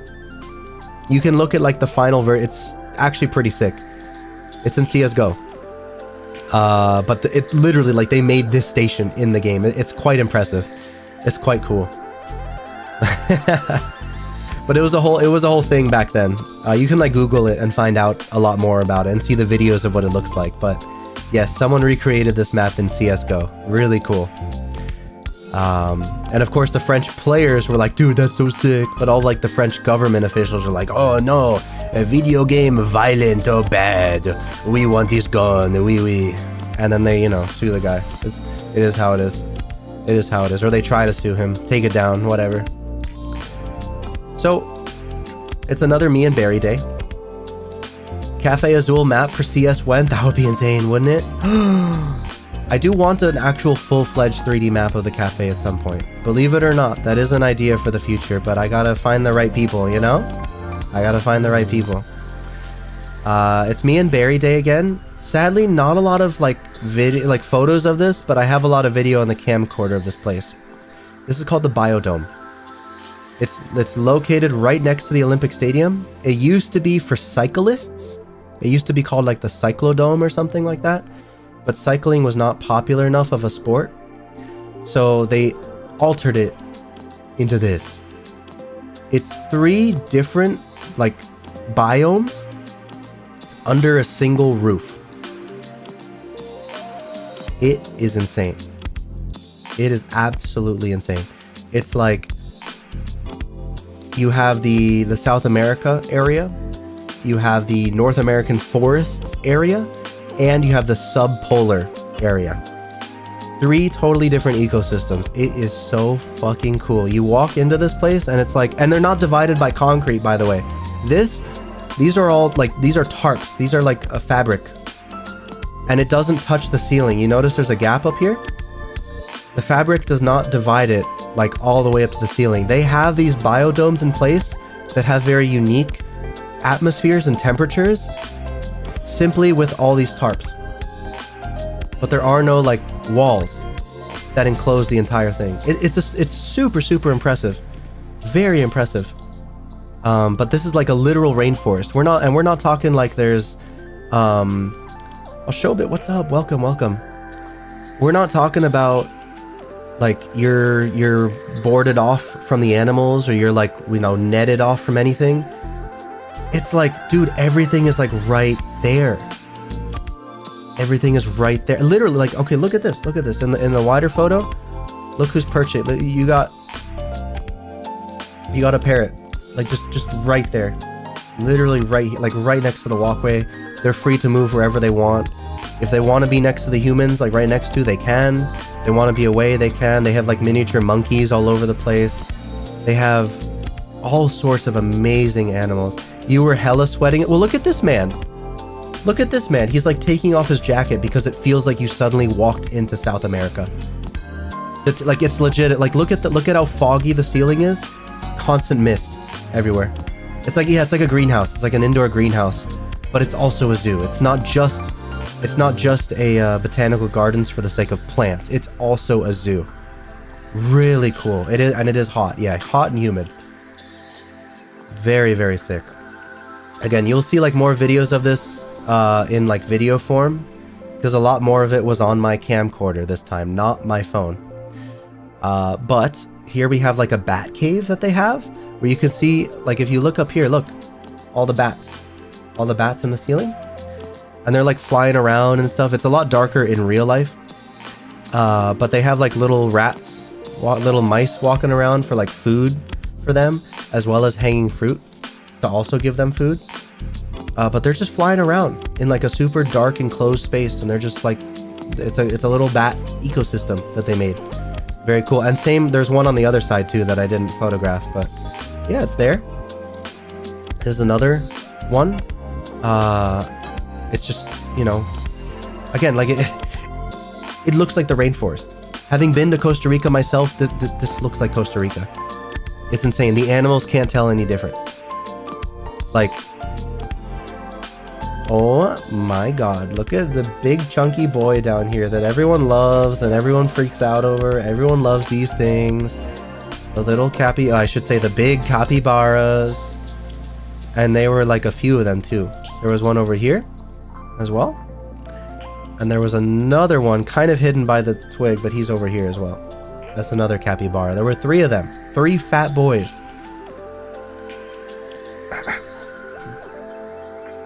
And as you can tell, there's actually there's a little like heating area under here. The animals, if you're small enough, maybe the capybaras can. But if you're small enough, you can like walk into this heating area if you want extra heat. Love these guys for real. Everyone loves capybaras, man.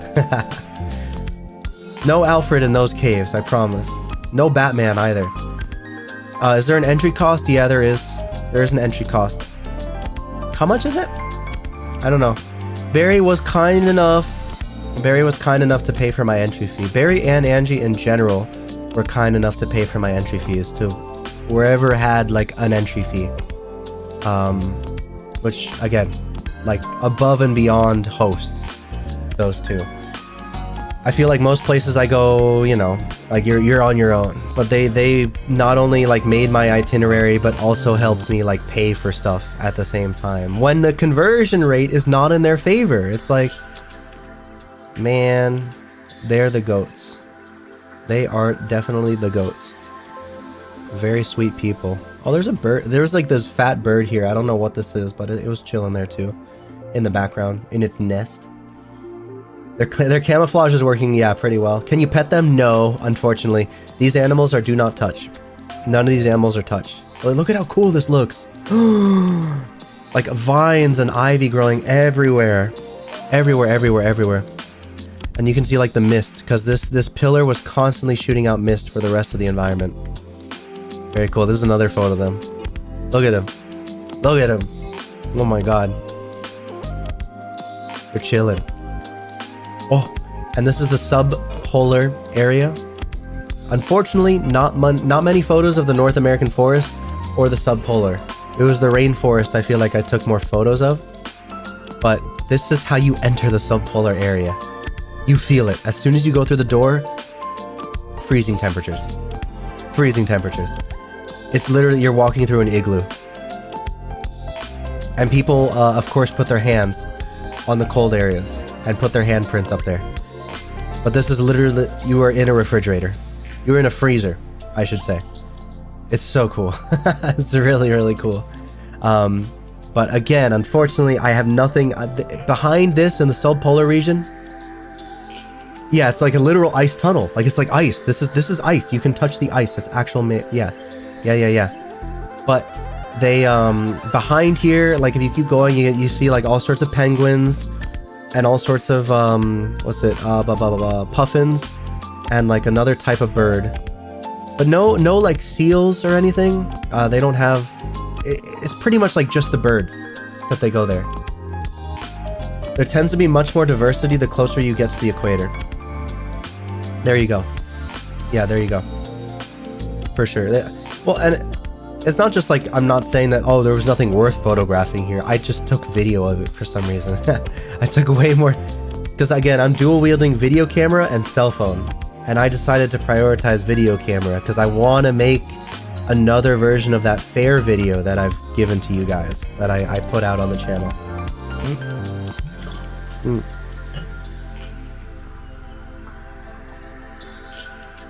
Gift shop here.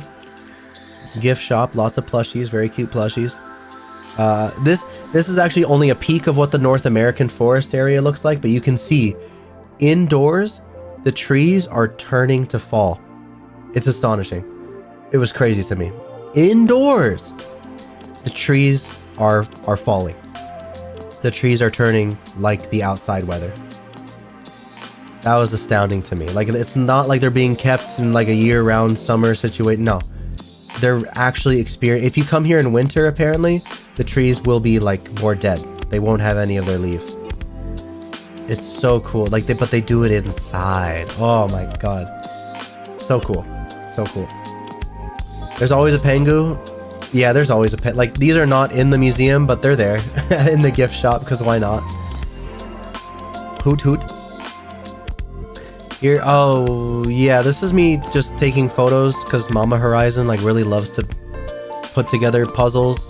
So I'm like taking visual note of the puzzles that she might like in the future as like a future gift, because I could only take back one puzzle. I bought one puzzle and I brought it back for her, but these are like a bunch of other ones I saw on the shelf, and I'm like, these would fit her vibe, you know. This one, I love this one, but seriously, every single time I see birds, my eyes dart right here. I can't help it, guys. I can't help it. I'm like, it's like I'm infected. Every time I close my eyes, I see him. Every time I close my eyes, he is there, on the insides of my eyelids. He's tattooed in there, inside of my brain. He is all I think about. There he is. Instantly, my vision hones in. It's like the most iconic like shape and color on this, even out of this entire like little thing of birds. It's like, for some reason my eyes are like, damn, that's a blue jay. It just darts right to the that's John Regular Show. Yeah, it's Jonathan Regular Show. I love Regular Show. But yeah, a lot of cool birds. I would like to get this puzzle, and it would help me learn more about birds, because I'm sure somewhere in here it tells you what these birds are. There's like a list. But yeah, I definitely want to get this puzzle just for myself in the future. Anyways, now we're outside. That's what that same like leaning tower looks like during the day. It's more overcast. We decide to, oh, where are we going now? Oh, poutine! Poutine time. Unfortunately, I don't think the people that were asking for poutine are around anymore, but this will be your poutine showcase for a second. Just one photo. But this is the neighborhood leading there. Just very nice. Oh, shall we? Shall we hear more of my butchered French? Oh, and this is this. I don't know what this means, but it must be important because it's on a wall. So it's like video games, right? I gotta put on the echo. I gotta put on the echo. So, 7h30 du matin, métro de Montréal. C'est plein d'immigrants. Ça, quand c'est levé de bonne heure de Mandela. Le vieux cœur de la ville, batrait-il donc encore. Grâce à eux. Ce vieux cœur de la ville, avec ses spasmes, ses embolies, ses souffles à cœur, et tous ses défauts, et toutes ses raisons de something, il aurait de s'arrêter, de renoncer.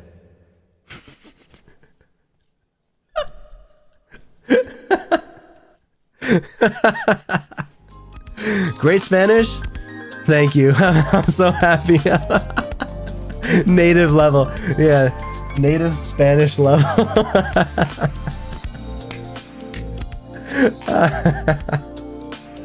Hate from Montreal. I hate this so much. It's unreal.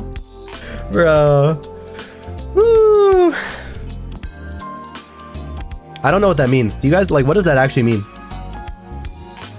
What is that actually, what is that like actually talking about? I have no idea. But it's in a neighborhood and it's on a wall.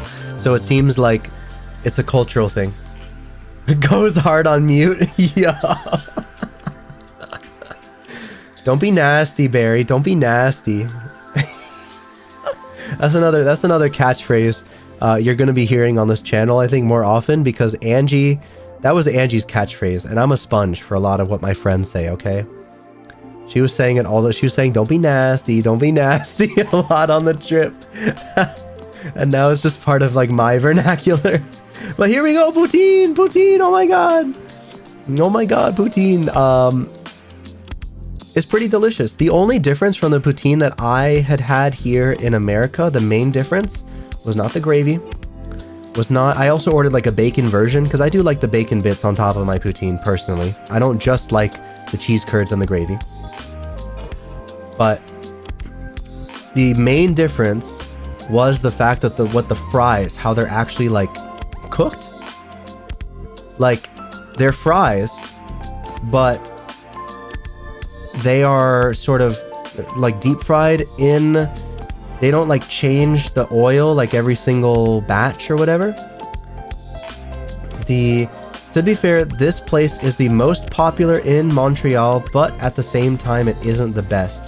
Yeah. It's like a family diner. It's very like family diner looking, like IHOP-esque, but like it's not a chain. It's the only one, but it's a big family diner kind of style. We just had to take you here so you can say you've been there. Got you. Yeah, there you go. But yeah, the fries are cooked differently in that they're more sweet. These are more like sweet fries. Something about them. Maybe they just add more sugar. I don't know. Or it's like the oils that they mix batches and they let the oils from previous batches make its way into new batches of fries. Something about them was very sweet. The fries specifically. But otherwise, just delicious. Just delicious. Like just soul food. True soul food. It's very slightly sweet though. It's not like sweet potatoes or anything. Yeah, I don't want to like oversay the sweetness like it's sweet potatoes. It is not. Did they add maple syrup to the oil or something? I don't know. I don't know. But there was sweetness to it. And I don't know if it was some or used corn oil. I have no clue. As I was saying, I'm not like a huge food guy, so I didn't like ask the waiter like, "Oh, actually, how are your fries prepared here? How is this and that?" I don't know. I can just give you the blue taste testing experience. And that's what I tasted. That it's the same as our poutine, except the fries are like slightly different. But it is delicious. It is really, really delicious. Oh my god, I could, yeah. Now I'm hungry. Me for real. For real. I could go for this again. Fries aren't fries if you didn't double fry them. Alright, that's an American thing. That's a very American opinion, Rob. That does sound very good, but I wouldn't say they're not fries unless otherwise. Yeah, more beautiful. Oh, this is like one of the best shots. This is when Angie, after the poutine, Angie tells me, she like leans in. She's like, Blue, we can go somewhere after this. I can take you somewhere. Do you trust me? And I'm like, yes, everywhere so far has been good. And so we're on our way to this place. We're on our way. So we take a train, we go to this part that we've been to before, of Montreal. And it's this totally innocuous place that you would never suspect, because that's kind of part of its point. It was here. It's a speakeasy. I have actually never been to a speakeasy. We have speakeasies like in our area, but I've never been like taken to one.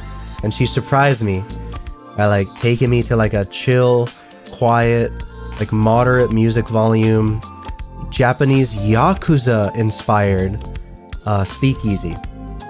So we had our little drinks with dim lighting, just talking about all sorts of stuff. It's awesome. Awesome. Big surprise. I did not suspect to be taken here. But that was her special surprise for me. And Barry was also here. I don't mean to, this was all three of us. We were enjoying our drinks here. Like secret door in the cabinet speakeasy? Yeah. Well, it doesn't have any clear signage outside. I mean, you can see from the menu here, it's called Gokudo. But it does not have any clear signage. Outside during the day, it's like a small, like 3 bar stool little fish shop. But at night, they open up like the back area that has like some curtains leading to it, in which it's the speakeasy. At night only though. It's like not a daytime thing to go back there. So it's like very secluded. The windows and everything to the establishment are black. You can't see inside. There's no title that says Gokudo or nothing. It's just, the only signage they have is like one little square light with like some Japanese kanji on it. That like, if you know, you know, but there is no Gokudo on the outside. It's fascinating. It's like really hidden, but it is also pretty centrally located because it's like right here along this street, you know, like it's kind of in like a big area of Montreal, but it's insane. There's one in SoCal that requires you to beat an escape room to get to it. It's nice and chill with drinks for a couple hours afterwards. That's insane. You have to go through an escape room to get to that speakeasy? I don't know how much that's really cool, but I don't know how much I'd like that if I'm not looking for an escape room, you know? Sometimes I want to just walk inside and have drinks in a cool place, you know? That is a pretty cool gimmick, though. That is a pretty cool gimmick. Damn. Okay. Well, yeah, we had that experience. Angie was so kind to take me there. This was when this, like the cafe at Lily and Ollie, was like another like deep talk moment, like heart to heart between me, Barry, and Angie. Like just a lot of like good deep conversation was had here at this place, and I appreciated that a lot. But I'm on the way home. We're on the way back to the hotel. I'm taking these like, oh, Montreal is so gorgeous at night. Like just look at the fall vibes, man. The fall city vibes. They're in bloom. Wow. I am surprised though that these lights don't turn on at night. These like Christmassy looking lights, I guess they only turn on during the holidays. They are not there like normally. Normally they're just off. But still, beautiful downtown area. Lots of pretty trees. Oh! Guys, if I don't make it in VTubing, this is where I'm gonna work. And I think it's gonna work out quite well for me. Okay? I'm gonna just work at the Yap. You guys can find me at the Yap. I'll be working there day in, day night, making fat stacks from this cryptocurrency that I'll be slinging. The Yap.cx is my new home if VTubing doesn't work out for me. There you go. That's my new work. My potential future. Don't leave us. It's perfect for me. We'll see. We'll see what the future. We'll see what the future has in store. Oh, this was Angie Day. Next day, I am fed. What I'd miss. You missed my future workplace, Ginja. You missed my future workplace. If VTubing doesn't work out, there you go. I can show you this like cool photo too. We can go back a little bit. There you go. Nice little fall vibes photo of how cool Montreal is during the fall. My God.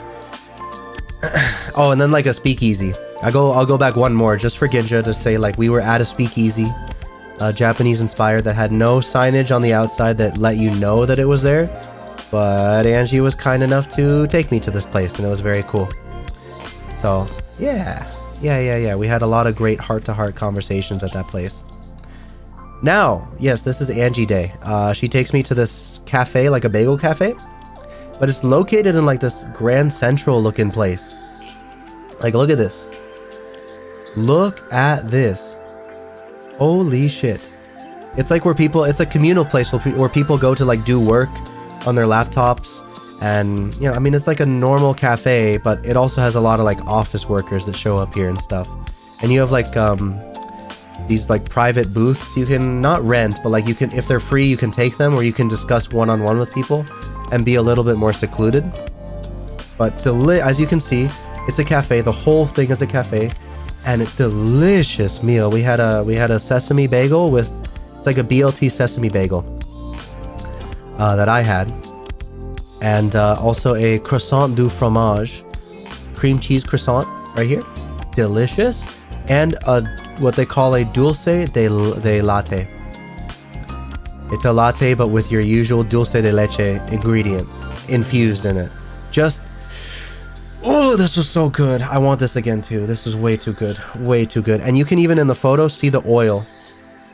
Look at the oil. Look at the oil.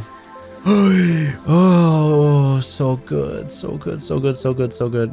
I honestly didn't realize until like a month ago that sesame seeds had taste. I thought sesame seeds were just like extra texture for the buns. They actually have a taste. I've just never had like sesame seeds alone to know that. To me, sesame seeds were always just like a texture thing, and I always asked for sesame seeds. I love them, but I didn't know they had flavor. Same with poppy seeds. I don't know if poppy seeds have flavor, but I'm guessing they do. It's probably the same thing. I don't know if it's cathedral-like. I mean, yes, this is definitely like kind of cathedral-like. I admit. But to me, I think of Grand Central Station in New York when I look at a place like this, because even look at the glass booths in the back. This had to be like a train station or some bus stop or something in the past where you would buy tickets. Had to be. But for I don't know how many years, yeah, this amazing city famous bagel place has taken over this spot, and it's delicious. Horse station, the horses like reach their heads through. Poppy seeds do have a flavor. It's kind of peppery. Got to be careful with those though. Oh, I see. Oh, and on Angie's day off, she took me to the place where it's like the place where Montreal was founded. It's a museum they built about it. I'm not going to read all this again. Okay, we'll skip this. This is inside joke territory with the Quebec crew. But they had the sewer that you could walk in. This was like one of the first original sewers in the city. You got to walk through, and they like lit it up and everything, and had like audio visual stuff as you walked through. Very, very cool. The first collector sewer. This was an insane like mural. Just ceramics. All of grandma's ceramics, but they made it into like a sick display. All of it. Very, very cool.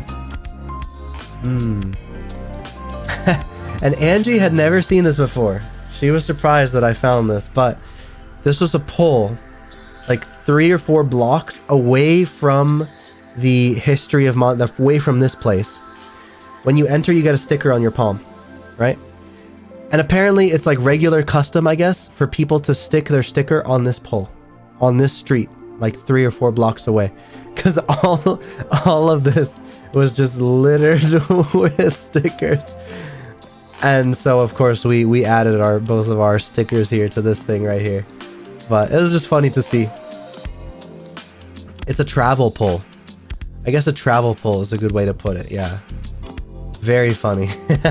Very funny. Like specifically the place we went. No other place in the area. Specifically like these stickers from the place we were just at. Very funny. Oh, this is Canada.jpg. This is just like what your average Canadian gift shop looks like. Canada.jpg. Yep. Oh show. Lovely little it's only a few stickers. Just a little bit, just a few. Definitely not a thick coat. This is a street I'm forgetting the name of again, but it's the one I showed earlier that I said I'd get another photo of in. And this is probably like one of my favorite photos also from the trip, just because of like how bright those yellows look on the trees. It really like accentuates how like fall was just in full season there. It was like the prettiest time of year I could think of to show up. It was fantastic. Absolutely fantastic. Gorgeous. Wow. And I'm not sure what is this like City Hall?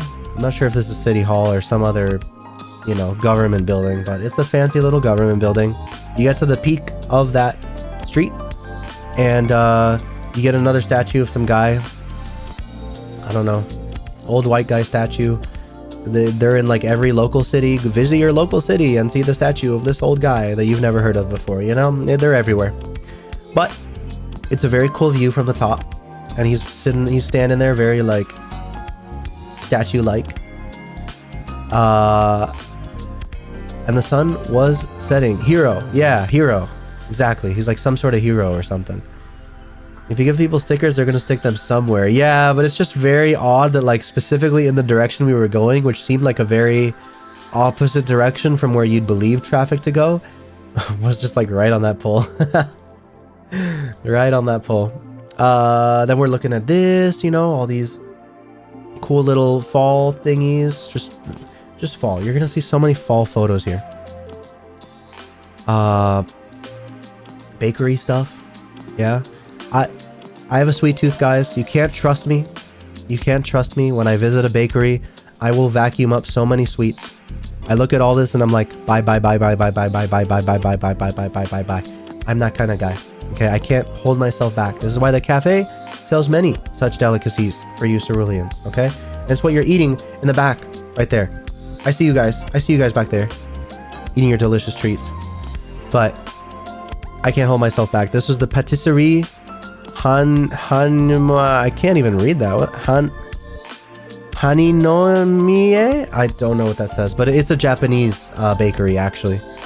And so it's here. And you'll see later I brought home a bunch of fantastic rolls to the fridge. Here, just more. This is like right outside, I think, the Montreal Convention Center. Take a photo of this. Inside some massive government building. This looked really cool because it's like a mirror on the ceiling you can see. Just very cool. They call it like the East Tower and the West Tower. Also, it's amazing to me that in French, it's said the same as in English, but spelled completely different. It's not the West Tower. It's the West Tower. You see that? You see what I'm saying? And it's not the it's not the East Tower, okay? It's the East Tower. Yeah? You guys get me? You understand? Very funny. It's like the same fucking word, but they want to spell it in their own little French way. Ouest Tower and the Est Tower. This is Complexe des Jardins again. You saw from earlier in the stream. You're having stew? Good. Good. I'm glad you're having some nice stew. This goes back to the John Wick thing I was talking about. I visited the John Wick tunnel, let's say. John Wick was filmed in a variety of locations around Montreal to fake that it was like New York City. But this was like one of the cooler looking shots they used in the movie, where he was like fighting someone in a tunnel. And so he's like in silhouette, you know, silhouetted in shadow with the bright, colorful like neon lights of this tunnel right behind him. And it's like a wide shot. And it just looks from like, you know, from TV side to TV side. It's like one wide shot right here. But this is where they filmed it, right here. It's like it's in the Place des Arts, the art place, art plaza inside. So very cool to like see that in person. And especially if you Google it, you can Google like John Wick Montreal, and you will see it. You're back. What did you miss? I'm sorry. Everyone keeps saying like, what did I miss? What did I miss? I'm just trying to move the show along. I don't know. The DVR is also there, and the VOD will always be here to go back and look. I don't know how to like summarize it for people, because I'm just going along at rapid pace. We got 30 minutes until I have to sign off. I have to sign off. And what are we at? 239 out of 351. So we got 100 more photos to get through. So wanna keep, you know. This now was like out more downtown. I love this. This is also one of my favorite shots of Montreal. Traffic. I love traffic. Lots of cars all over the place. And nothing like particularly special in this photo that's in view. It's just a cool photo. A lot of like light bouncing and stuff. Cool contrasty stuff. Framing stuff. So yeah, we were just like crossing a bridge, snap this photo, move on.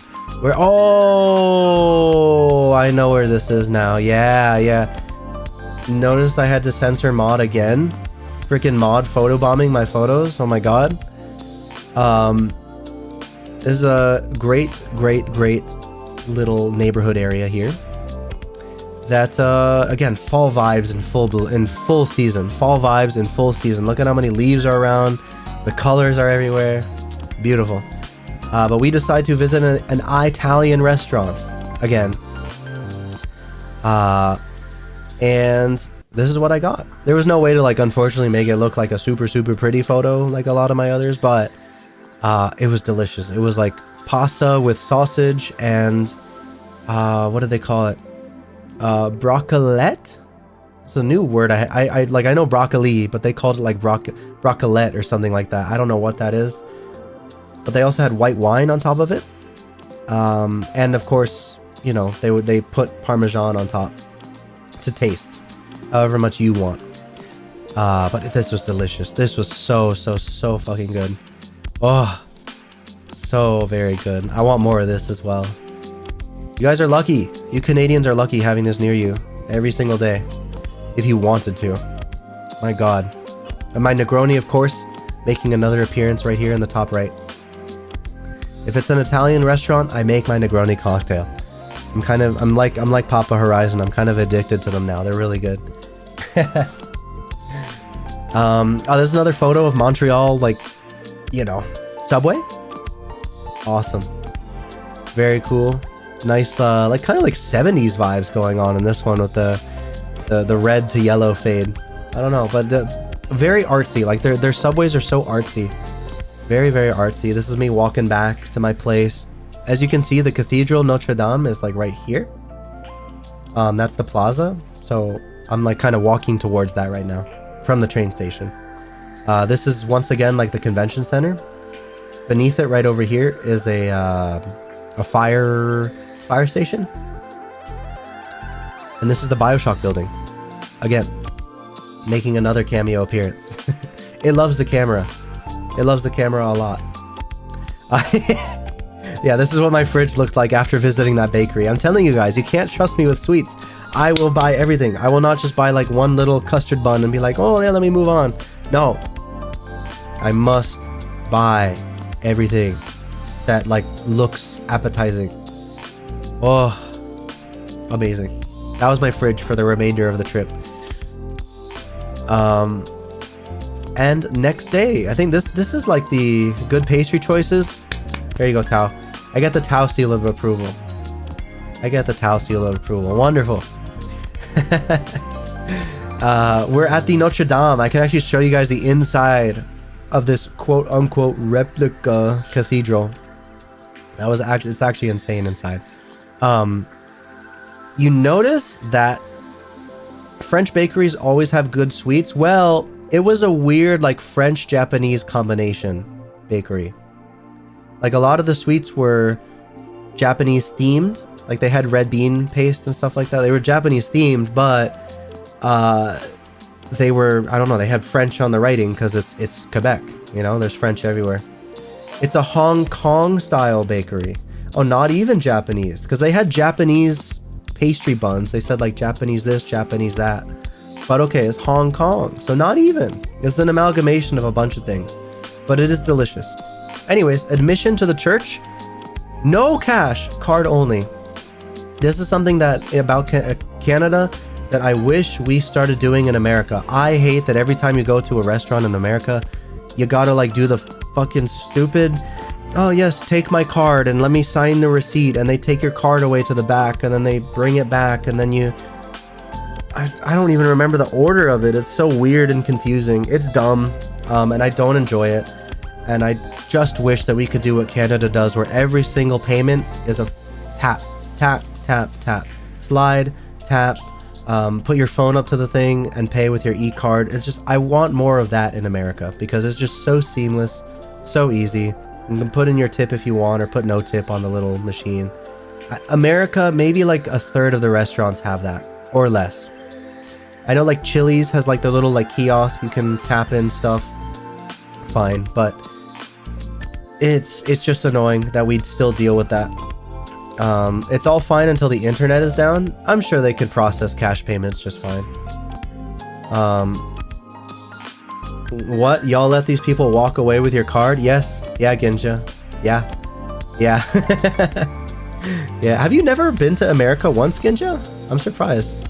For some reason, I thought like maybe you were like a traveled... Where have you like been actually, Ginja? Out of curiosity, like where else besides the UK? But yeah, no one likes that about the US, and I agree with them.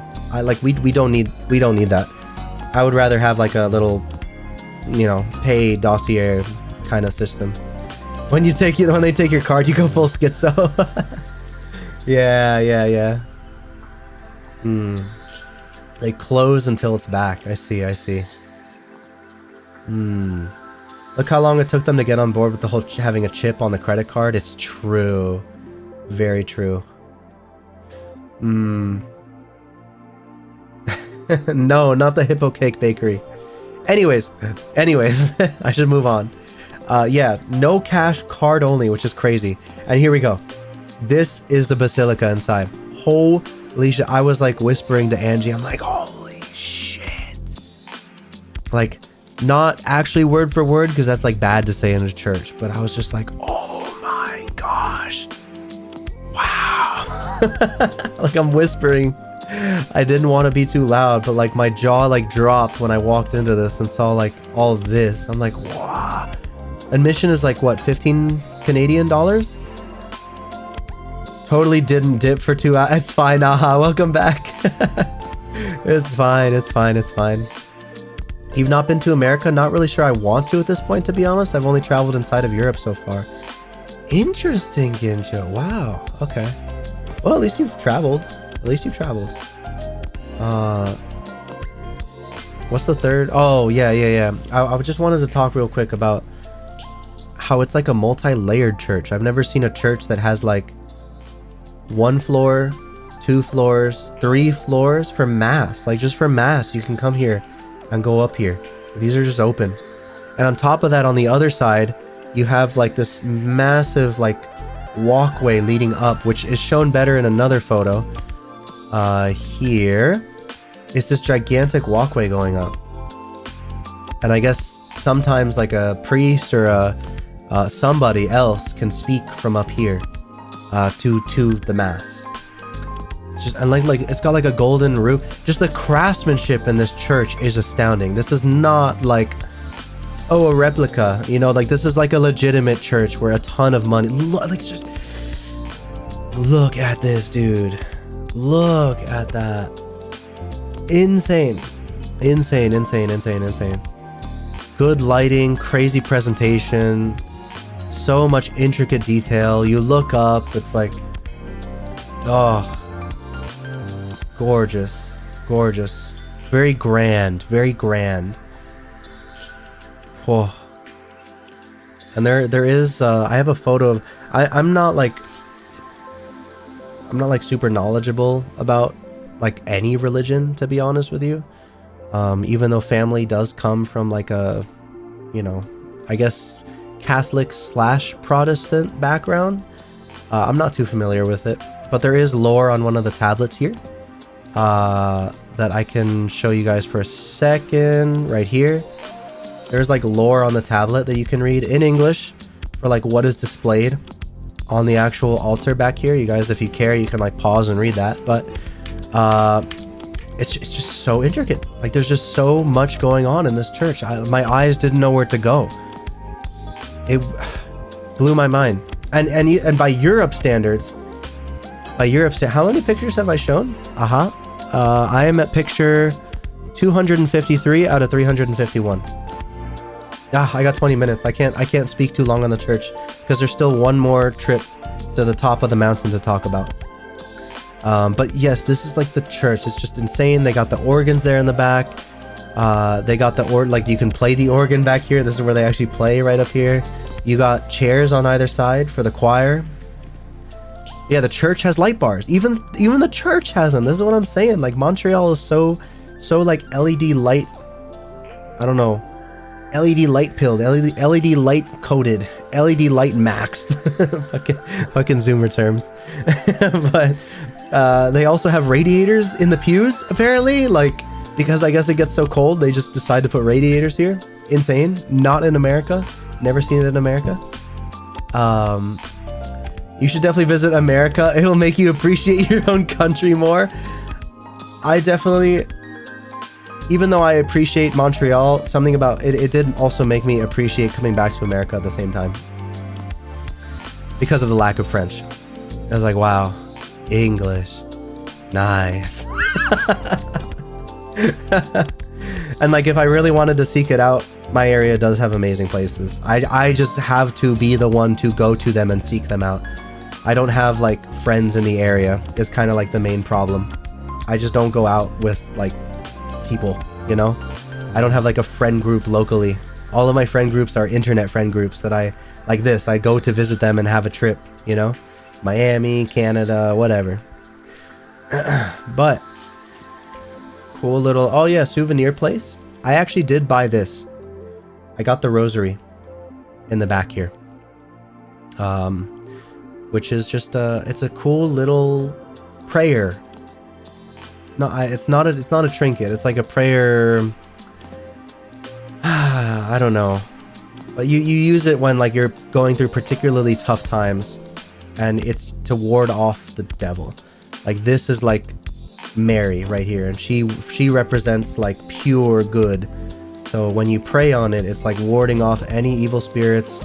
If you really are wishing for someone's health, or to, you know, I don't know, for like someone to pass school, or what, anything like serious and huge in your life, anything you would normally pray for, you can use the rosary for it. And it's a comforting thing because it actually has a little game that you play with it.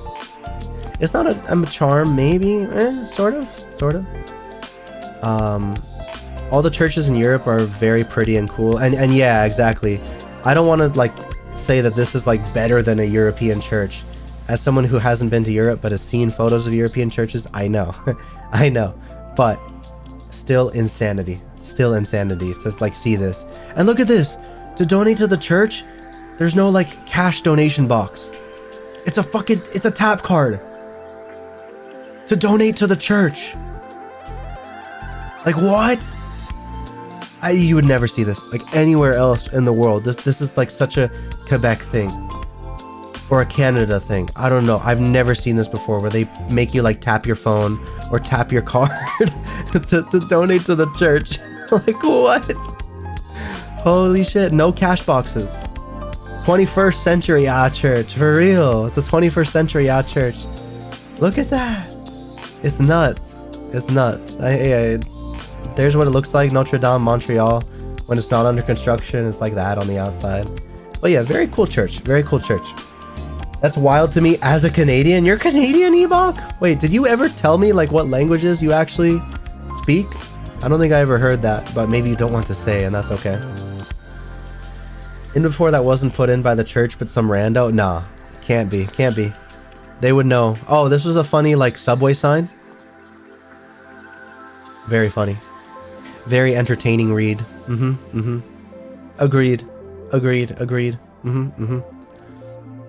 Yes, so now we get onto the I'm visiting up with my friend who I hadn't seen in 6 or 7 years, JP, with Angie, and we're going for a little trip up the mountain again to see like the proper side of it. Before with the car meet spot was like the side route, but this was now going to be like the real view. Okay, so look at these like fall vibes, dude. I'm just gonna like go through them evenly, like space them out, you know. There's just so many, like so much fall on this mountain. Does make you feel like you're in a legitimate forest. Does make you feel like you're in like a real forest. I'm amazed how like you think, oh, a mountain or like a hill in a city, not that crazy. It's pretty big, honestly. It's pretty big. It's pretty big. Montreal population has a lot of everything. Yeah, it does. It does.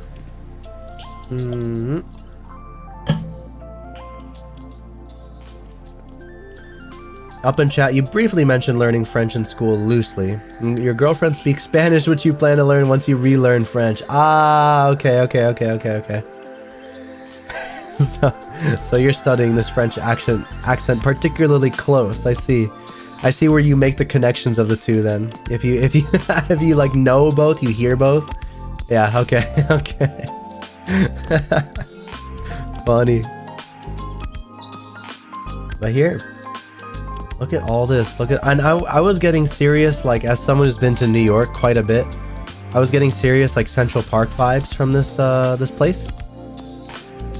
And little did I know, when I got to the top of the mountain, I was actually someone from Brooklyn. We met a guy, and he was saying that the person who made Central Park had a huge hand in making the Mount Royal Park. Like it is the same guy that made Central Park in New York City that also worked on this park. So suddenly it was amazing to me that like just by vibes alone. Oh, by the way, this stairway is going to make a cameo appearance later on. This stairway plays an important role later. But it is the same person who made New York Central Park. And look at this. As you get higher, you can still see like the city through the trees. That's like one of their major hospitals right there. But look at this. There's a big opening park area. Like this is so Central Park. It's insane. Look at this. Look at this. Central Park. Central Park. Central Park. Obviously, it's a little more overcast than we would have liked, than we expected, but still, you know, that's Central Park. Straight up, very something about it is just very Central Park. It gives off a certain vibe. So, we were enjoying this a lot, and we're near the peak. We're near the top. So from here, we just like walk down a trail a little further. Again, just look at the colors. And we make it, oh my god, to the main outlook that you were going to see atop the mountain. This is sort of a lodge. I'm not sure what's in there. I think it's just for like relaxation. I don't think there's any like cafes or anything inside. But you get to the lookout there. You can see the teaser right here. And you get here. There's a law in place in Montreal where you are not supposed to build your building, your skyscraper, taller than the cross that's at the top of Mont Royal. You cannot build taller than the hill, the mountain. You're jealous? Walking through parks are always nice. I'm jealous of the Montrealers for having a park like this. This is a very good park. The best view in the whole city. Yeah. definitely tell you would have enjoyed like a lot of this nature-y stuff, like the biodome and this place. You would have vibed with it a lot. But here's here's like the view, the skyline, and I have like way too many photos of this, so I'm gonna like skim through these a little bit faster. As you can see, like the sun kind of like peeks its way a little bit into the skyline, but then it like disappears again. Just taking all sorts of, oh my goodness, water again. And if you turn around, by the way, this is what like the main circle looks like. A lot of like apparently prom, graduation sort of style pictures are taken right here in this plaza with this view in the background. But yeah, very like ample room on this whole stretch. And there we go, like the sun really peeks through there. We wanted to show up from sunset to sundown was the main goal. Oh my gosh, it's so pretty. Oh, there you go. There's a photo of like what the rest of the population looks like as they look from other angles. And then it got dark again. It's so inconsistent. And then like some of the sun peeped through the clouds here. You know, patterns in the sky kind of started forming over time. My. By the way, this is where I got my cold from. Because I started needing gloves at a certain point as it got like colder and colder and colder and colder. I did start needing gloves, and I started getting like sniffles, you know, and I think this is where I got my cold from, because I only had sniffles for like the next 3 to 4 days, and it's only like now that like it's like sniffles and sort of other stuff, but it was pretty cold up here. And so, you know, but if there's any time to get a cold, it would be at the end of this whole thing, right? I'm very happy that like it happened at the end, not in the middle of it. You should have looked into the future. Yeah, if only I looked into the future. If only I had the vision. Oh, and here as the sun sets, you can see like the lights are really starting to turn on, and you can start seeing into the office buildings that like their lights are on. You can see everything. So very cool, very cool. I know I'm running low on time. I got 10 minutes, but it's okay because we have like 40 more photos. We're good. But here we go, you know. Oh my god, I took a whole like panorama of the entire thing. I can scroll through real quick. It's such a big file that this actually lags, I think, moving through. So I'll do my best. Look at this. From left to right. To give you the vibe of what it looks like. There's some ghosts that show up in my photos. Insane. Some lovely ghosts, and then that's the end. That gives you like a 360 degree vibe of the place and how it's laid out. Oops. Wait a minute. I didn't want to do that. I meant to like just move on to the next photo. Here, right? There we go. Okay. You can count the frames. Yeah, it's really slow.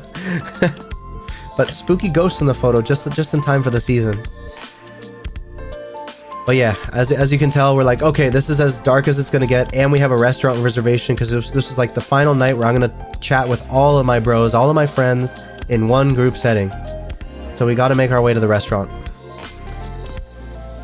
And so I snap a few more photos here on the way down. This was one of the coolest like trails, because on the way down from the mountain you get to see like the forest is dark but the city is bright, and that was just insane to me. Like they treat it like it's normal, but to me this is like the coolest shit in the world, getting to see a city through like the dark forest lights. And like the trail is totally, there's no lights on the trail, you know, like it feels like you're on an adventure, but you get to see the city through the forest as you're going down, like in your periphery, while you're like looking down at the trail, you just see all these like blinking, sparkling lights of the city and everything. It's very, very, very cool. And this is like the money shot. In fact, I think one of these shots, I took a few of them. This is like the money shot, but I took a few of them. Holy shit. Like, it's so, you just don't get this in like any other city in the world that like I've been to. You don't get this. You don't get the, you can snap a photo from an observation deck, but you don't get like the forest and the fall like kind of colors around.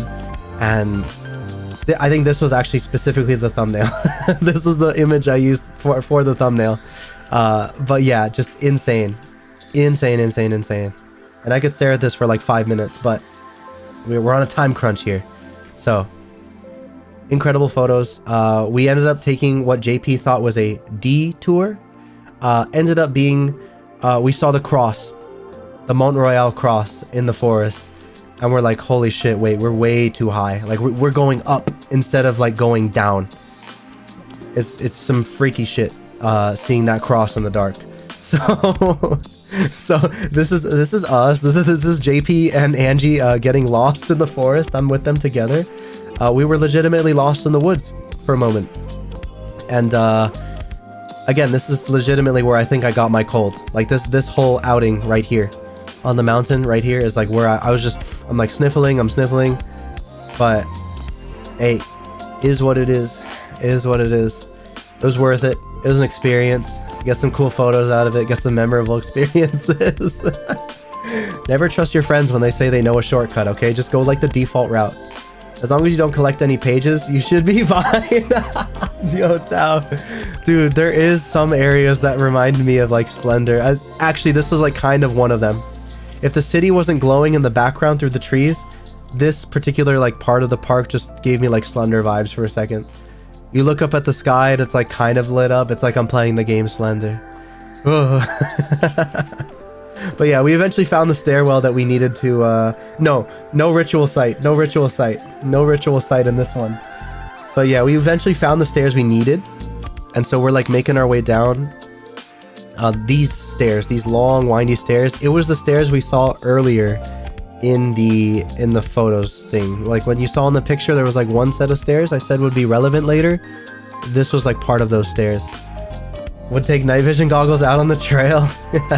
You could. You definitely could. No one would say anything. But yeah, as we get like closer to the look at these shots, man. Oh, as we get closer to the city, it's like still foresty and like lit up and beautiful and yellow and like orange and red and so cool. Lovely photos. And we finally make our way like down to the base of the mountain. Finally. We're like an hour late for our reservation. Luckily, Barry and Co were kind enough to sit down, you know, an hour ahead of time and keep the reservation. They got there early, but we were late. But man, all these photos, and here we go. It was a place called Randolph. That is like a gaming pub. It's a pub. I've never seen this before. It's a pub, but they actually like serve you food, and they actually have games that they will give you. Like, and there's like game masters that walk around and like explain the rules of these games to you and can recommend you things based on what you're like in the mood for. And like, you know, you just ask them for a game at your table and you can like eat and play the game at the same time if you want, but most people like eat and then play the game. But yeah, it's insane. I have not personally seen like a cafe like this in my area that allows you to like board game and it's pub food. Very, very cool. Very cool. Oh, there we go. Pub food. Chicken tendies and fries. My favorite. My favorite. You got insanely drunk, Barry. You got very drunk. Oh, and we were playing Scrabble for a bit. We were playing Scrabble for a little bit. I had never played Scrabble in my life, believe it or not. Believe it or not, I have not played Scrabble until this very moment. But then Timmy was making a fun little joke of like, okay, we finished Scrabble, let's deploy the nuke. And so him and Barry are in on this. There's like a satchel with like a big box inside. They put it on the table. And then like Barry's like, oh no, hold up. The nuke is deployed incorrectly. We got to flip over the nuke. So they flip over the nuke and like slowly slide it out. And it's like this massive treasure chest.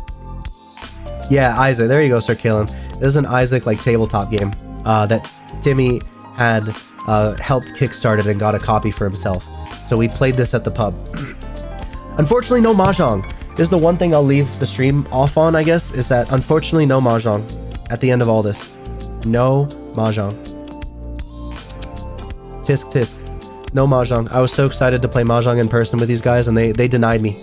They denied me. It's the one thing I'm miffed on this entire trip. It was a beautiful, beautiful, beautiful trip. Our good friend Thick also has this. Oh, he does. Oh, cool. Cool. It's a pretty fun game. Like once you replay it, I can see it being more and more fun over time. But you know me, I'm not a deck builder kind of guy, so. Anyways, dude, oh my god, it's like 59. I flew home. End stream. Goodbye. I flew home. that's about all. Like, I think that's it. Oh yeah, another thing is like when I booted up Blue Archive, for some reason all of my stickers were like in Korean. I don't know why. I don't know. They were in Korean for something. Whatever. Anyway, what else is there? Oh my god, dead Mahjong character. This is what Papa Horizon texted me when he was happy that I'm enjoying with my friends. And then this is the most stupid way to spell tea that I've ever seen in my entire life. So have a good one, guys. Good night. Bye.